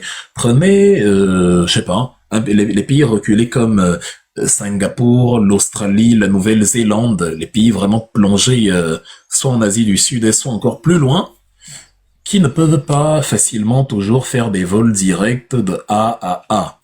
Tu as besoin, quand tu vas en Australie, en Nouvelle-Zélande, les touristes par exemple, ça doit passer par Dubaï, parce que partir de, je sais pas, imagine, tu habites à Manchester, c'est le nord de l'Angleterre, tu vas aller à Auckland, en Nouvelle-Zélande, c'est quoi, c'est 15 000 kilomètres. Tu ne peux pas les faire en avion, tu vas mourir. Donc l'astuce qu'ils utilisent, c'est, on va prendre un avion qui part à Dubaï et qui revient. Maintenant, l'avion à Dubaï va transporter des gens qui viennent de tous horizons et qui partent dans 1000 destinations différentes, mais en passant par Dubaï, dont l'avion sera rempli. Arrivé à Dubaï, l'avion va se vider, il va se remplir de passagers qui retournent en Angleterre. Maintenant, le deuxième avion à Dubaï va recueillir les passagers parmi ceux qui voulaient aller en Nouvelle-Zélande qui étaient dans le premier avion, les passagers d'un autre avion qui venait peut-être, je sais pas, du Cameroun et qui voulaient aller en Nouvelle-Zélande, les passagers qui venaient de la Chine, enfin, et qui voulaient, bref, je caricature comme ça là pour vous donner une idée. C'était ça Dubaï, c'était très astucieux parce que géographiquement Dubaï est un vrai carrefour au cœur du Golfe Persique, à quasi équidistant entre les différents points cardinaux, dont l'argent coulait à flot. Vraiment, c'était le paradis. Donc, maintenant, quand on constate que c'est... comme ça se présente là, c'est pas gay. Vraiment, je vous assure, c'est pas gay parce que tout ça est mis à zéro. L'argent de la plateforme aéroportuaire, l'argent des touristes, l'argent des businessmen, des hommes d'affaires, les entreprises qui s'achetaient, qui se négociaient en bourse. On dit la bourse est fermée pour 2 jours. Courage à vous. Vous dites 2 jours. Qui vous dit que ça va durer 2 jours? Ça peut se prolonger. Il y a une fermeture de bourse pendant une semaine. Donc tout le monde est sous embargo. La réponse de l'Iran, elle est incroyable. Elle n'est pas à sous-estimer. Maintenant, les illuminés peuvent raconter leur vie et dire que l'Iran est affaibli, mais l'Iran est déjà affaibli. L'Iran est affaibli, mais il a quand même mis tout le Moyen-Orient sous embargo. Regardez vous-même la manière, c'est une étrange manière d'être affaibli. Ils sont affaiblis, mais à cause de personne ne bouge. Combien de ressortissants français sont coincés à l'aéroport de Doha, au Qatar, à l'aéroport de Dubaï, justement, à Dubaï, au Bahreïn, en Arabie Saoudite, combien? Tous sont coincés là-bas, les Allemands, les Français, les Américains. Tu peux pas sortir, c'est chaud. On a annulé tous les vols. On te reprogramme sur un vol. Finalement, il est aussi annulé parce que personne ne veut venir là-bas, personne ne veut se prendre une balle perdue. C'est pire, toi-même, tu n'as pas envie de te retrouver dans un avion qui va à Dubaï parce que le danger, il est terrible. La seule chose qui motive quelqu'un d'être dans un avion qui part de Dubaï vers l'Europe, c'est l'espoir que je peux quitter la zone de conflit et me retrouver en sécurité. Mais personne ne va aller là-bas, donc c'est bloqué. L'Iran est donc affaibli, le régime est au bord de l'essoufflement, en perte de vitesse et tout, mais tout le Moyen-Orient, tout le Proche-Orient est paralysé. Donc arrêtez avec le narratif, en mode lavage de cerveau où les gens ne réfléchissent pas et répètent simplement les éléments de langage. Je ne suis pas journaliste et je ne travaille pas pour une chaîne de télé dont je parle librement. Et je dis les choses comme elles sont. L'Iran n'est pas affaibli, il a tapé fort. L'Iran n'est pas affaibli après l'élimination de l'ayatollah Ali Khamenei. L'Iran a prouvé que l'élimination de l'ayatollah Ali Khamenei ne change rien au déroulé des événements. Rien du tout. Et je le disais, je vais un peu récapituler les choses que j'avais dites sur les lives avant justement cette guerre. J'avais dit, il vaudrait mieux que les États-Unis et Israël prennent leur clic et leur claque et foutent la paix à l'Iran. Et pour plusieurs raisons, outre le fait qu'il y a la raison justement de la légitimité de l'Iran de développer l'arme nucléaire de la même manière que Israël a développé l'arme nucléaire, et outre le fait que l'Iran ne va pas détruire Israël, et que c'est surtout une logique de défense, comme le fait la Corée du Nord, même si l'Iran dit à mort Israël. Outre le fait que, bref, j'avais dit, c'est absurde de venir avec les porte-avions, les avions, les chars d'assaut, les missiles, bref, toute la logistique, c'est idiot, parce que les buts de guerre ne seront pas atteints, ça va être très compliqué. Le stock d'uranium, vous n'allez pas le récupérer, vous ne savez même pas où ça se trouve. Vous allez même peut-être donner l'envie à l'Iran de renforcer, d'accélérer le processus. Vous voulez peut-être qu'ils aillent avec ça en Russie, bon. Peut-être c'est même en Russie là-bas que ça va encore accélérer parce que vous n'allez pas dire à Vladimir Poutine que vous lui envoyez vos B2 ou vos F-35 ou vos je ne sais quoi. Donc, enfin, bref, grosso modo, j'avais dit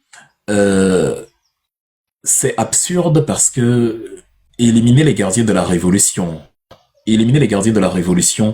ne va pas faire tomber le régime iranien en raison de la structure du régime en elle-même.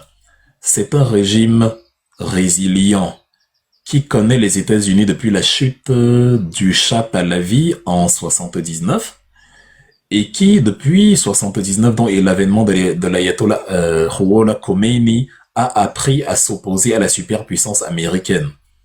Ils ont pris les otages américains pendant 444 jours à l'ambassade de Téhéran, 52 diplomates américains, pris en otage pendant 1 an. Oh là là, c'est énorme, 1 an. Ils ont pris... outre le fait qu'ils ont réussi qu'à quand même aller garder pendant 1 an au nez et à la barbe des Américains, quand Jimmy Carter a essayé d'intervenir avec l'opération Eagle Claw en 80, ça a échoué. 8 Américains ont perdu la vie, humiliation totale contre les États-Unis, exactement comme l'humiliation que les Américains se sont prises lors du débarquement de la baie des Cochons à Cuba en avril 61. Donc, ils ont l'habitude. Pendant tout ce temps, le narratif s'est aggravé entre les deux pays. On les cataloguait comme étant l'axe du mal, évidemment, également. Eux, ils désignaient les États-Unis comme étant le grand Satan. Les États-Unis avaient donc leur camarade à côté, Israël, que Khomeini désignait comme le petit Satan. Et les Américains ont essayé par moult manœuvres de déstabiliser le régime pendant justement toutes ces années. Comme vous avez pu le constater, ils n'y sont pas parvenus.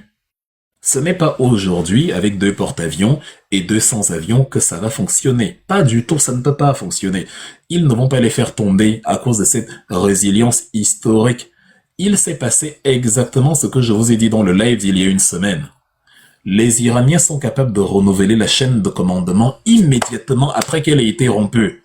C'est ce que j'avais dit. Je pense que les lives sont enregistrés, il faut que je le republie. Vous avez jubilé la mort de l'ayatollah Ali Khamenei. Je peux comprendre pour ceux qui ont subi les massacres. Oui, je peux comprendre. Maintenant, espérer, je m'adresse à ceux qui espèrent que c'est la chute du régime, ou ceux qui se laissent ensorceler par la télé, les plateaux télé, les experts télé sur les plateaux, voilà. Pardon, les généraux de plateaux télé. N'espérez pas beaucoup, parce que c'est ne rien connaître à l'Iran. Donc, les Iraniens ont cette capacité-là, comme ils l'ont prouvé en 2025. On avait bombardé la télévision n'a pas cessé d'émettre un seul instant, elle a continué. On a encore bombardé actuellement la télévision d'État, elle fonctionne. On a bombardé les gardiens de la Révolution l'année dernière, tout a continué. C'est même en Occident que tu les entends dire, ah, monsieur Qassem Soleimani, c'était vraiment un général parmi les plus importants, on l'a anéanti, et alors, vous l'anéantissez, il y a un autre qui vient. Je fais pas, comment on dit, une éloge à l'Iran. Je vous présente simplement un fait pour vous ramener à la réalité. De ne pas fantasmer sur de la fiction. On ne met pas fin au régime iranien en tuant l'ayatollah. C'est prévu dans les textes institutionnels iraniens. Comment remplacer l'ayatollah en cas de décès? Il n'était de toute façon pas éternel.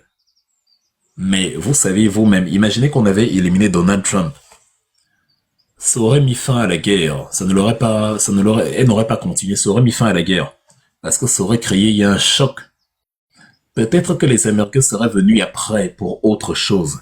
Mais ça aurait mis fin à la guerre à ce niveau-là. Qui m'envoie la demande d'amis? Je prends pas de demande d'amis, mesdames et messieurs. Donc, j'ai pris une demande d'amis tout à l'heure. Là, c'était quelqu'un qui venait me casser les oreilles avec ses problèmes LGBTQ, X, AW, XYZ, BCE, Y. Ici, on parle de géopolitique. J'ai pas ce type de problème, donc ça ne m'intéresse pas. Donc, l'ayatollah Khomeini a été... l'ayatollah Khamenei, ils ont des noms assez similaires, donc ça peut prêter à confusion.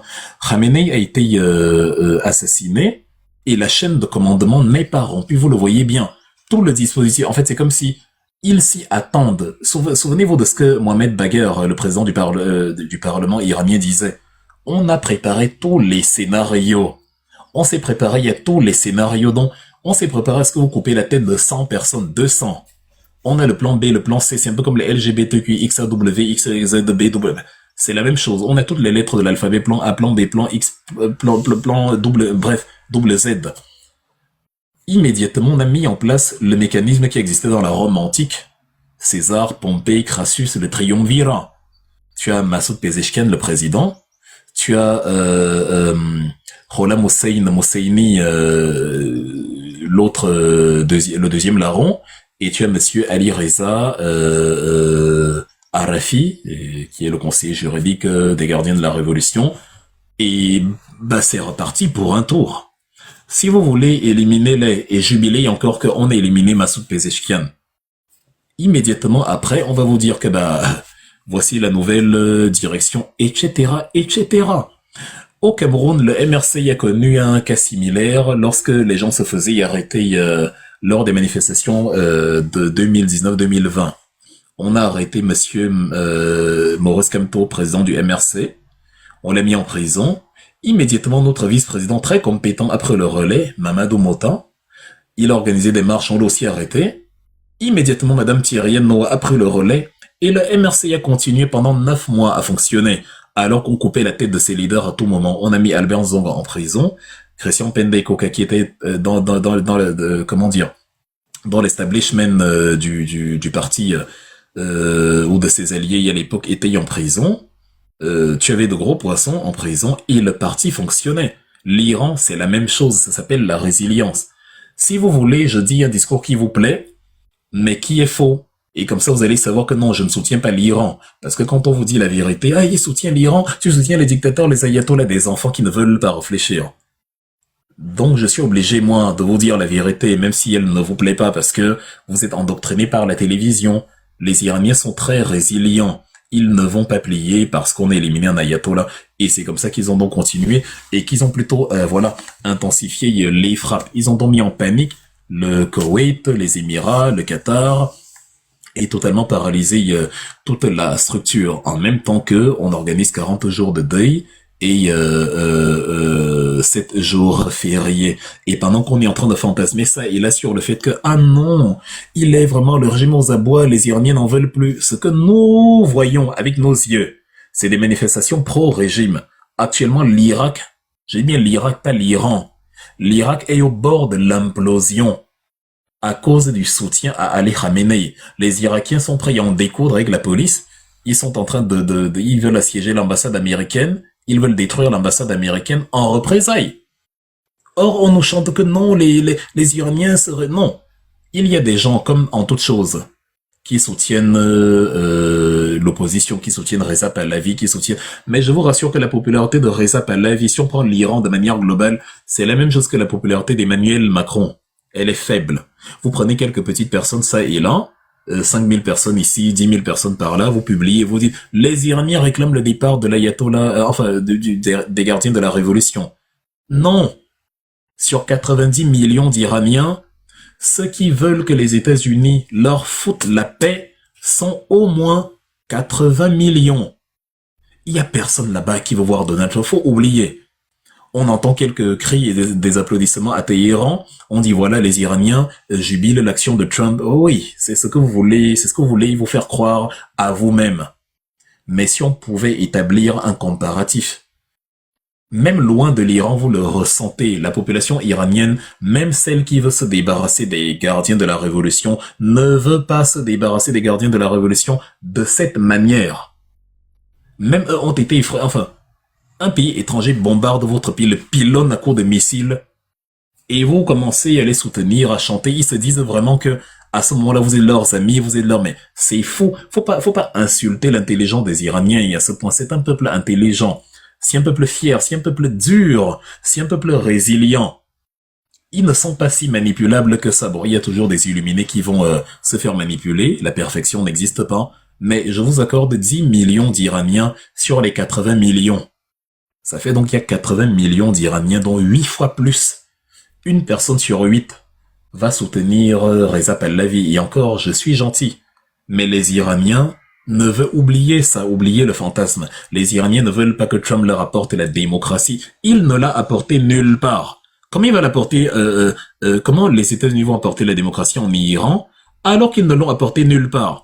Les Américains ont aidé un membre d'Al-Qaïda à prendre le pouvoir en Syrie. Abu Ahmed al-Joulani, alias Ahmed al-Shara, c'est un terroriste d'Al-Qaïda. Il a enlevé son turban, il a enlevé le boubou, l'écharpe, il a taillé la barbe, et l'énergumène a mis une cravate costume, il est devenu fréquentable. C'est un terroriste. C'est un djihadiste, Ahmed al-Shara. Et même s'il change d'habit, il le restera. L'habit ne fait pas le moine. Donc, les Américains ont apporté la liberté à la Syrie en chassant Bachar al-Assad qui était un dictateur, il n'y a pas de problème. Et la meilleure personne qu'ils ont trouvée pour remplacer le dictateur, c'est un membre d'Al-Qaïda. Félicitations. Et vous pensez que le peuple iranien est convaincu par la manière dont vous amenez la démocratie dans le pays? Ils veulent amener la démocratie et en même temps, Monsieur Reza Pahlavi, c'est le fils de l'ancien Shah d'Iran. Le Shah d'Iran était un roi. Sa plus grande force, c'est qu'il était pro-américain, c'est tout. Et celui qui devait lui succéder, c'était Reza Pahlavi, là, son fils, en tant que prince héritier. Donc, entre nous, les gars, Tu vas instaurer la démocratie et la figure de la démocratie, c'est celui qui incarne la monarchie. Donc tu ramènes le nom de la monarchie en Iran. Je ne sais même pas si les gens réfléchissent quand ils passent à la télévision, quand ils interviennent. Parce qu'il y a une incohérence monumentale de ceux. Tu veux amener la démocratie aux Iraniens en leur amenant le fils du Shah qui régnait en mode empire de 1941 jusqu'à sa chute en 79. Ça fait combien d'années, mesdames et messieurs? Ça fait 28 ans. Il a régné pendant 28 ans et c'est son fils qui va venir avec la démocratie. Donc ton père, c'est-à-dire ton père ne ressemble en rien à un démocrate.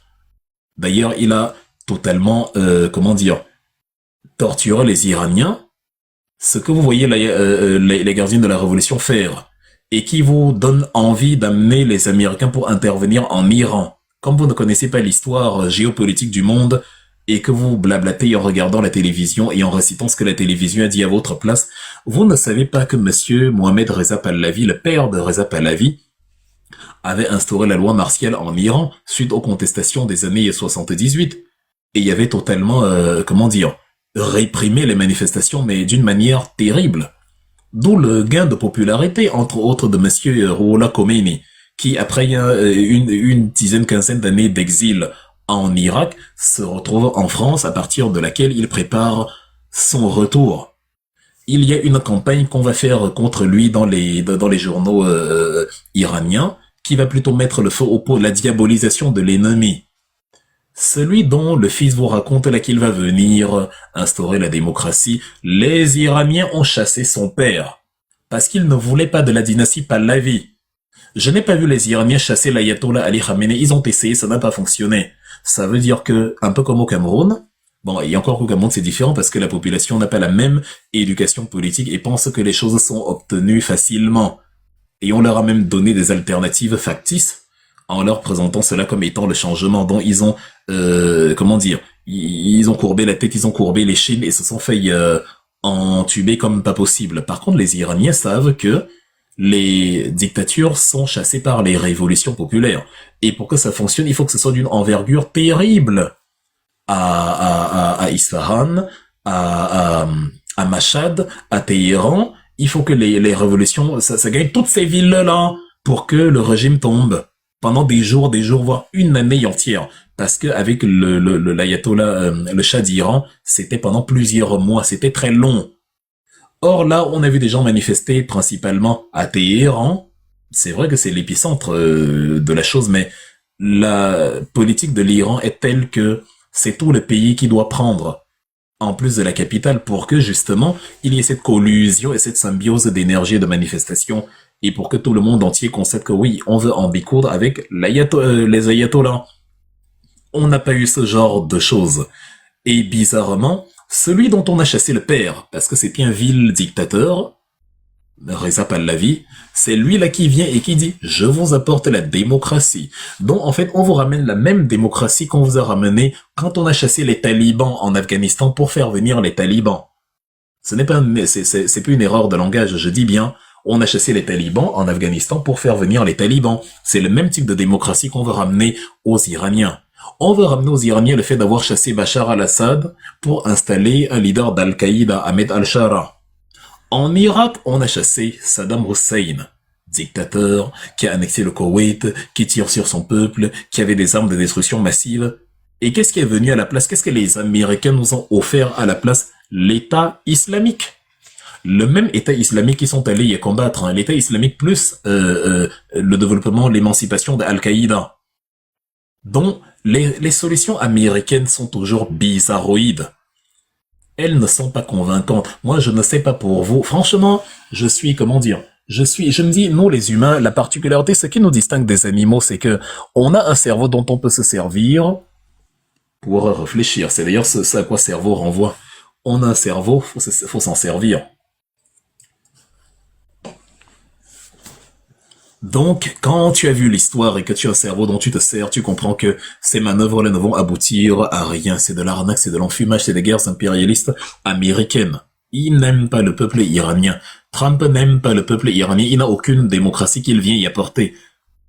Je garde même mon joker pour plus tard parce que je vais vous expliquer, je vous ai promis depuis 2 heures de temps que je vais vous expliquer pourquoi il intervient en Iran. Rassurez-vous, ça vient pour plusieurs raisons, mais voilà, celle-là c'est l'une des principales, sinon la principale. En tout cas, les gardiens de la révolution n'ont pas été anéantis. Je reviens d'ailleurs d'abord sur les énumérations de ce que je faisais. Le premier point, je me suis pas trompé dedans.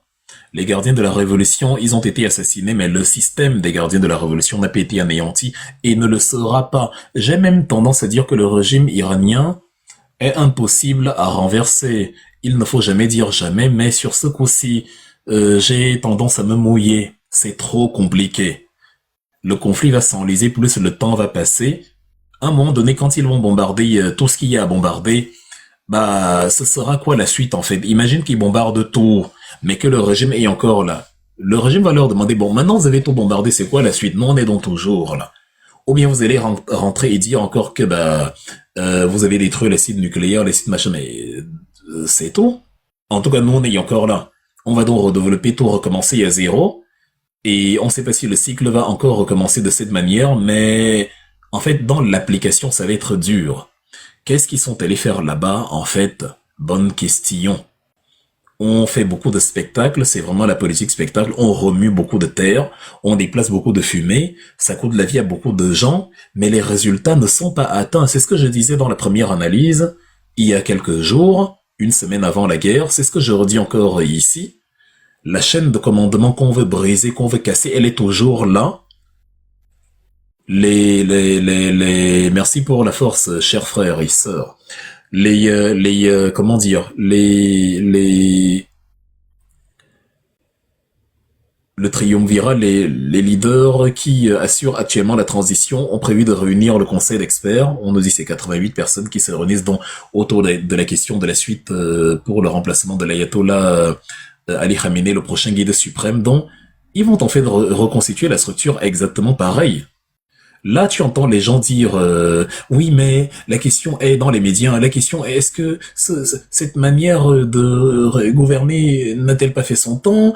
Est-ce que les gardiens de la révolution, s'il y a encore quelque chose de pertinent auprès de... Ben, donc vous pensez que est-ce que quand on a éliminé Abraham Lincoln aux États-Unis, le système de président de la République américaine élu tous les 4 ans a changé?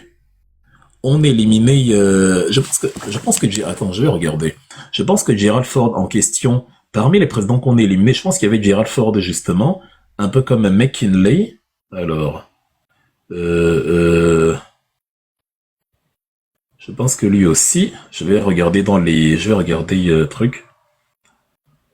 Alors, Gerald Ford.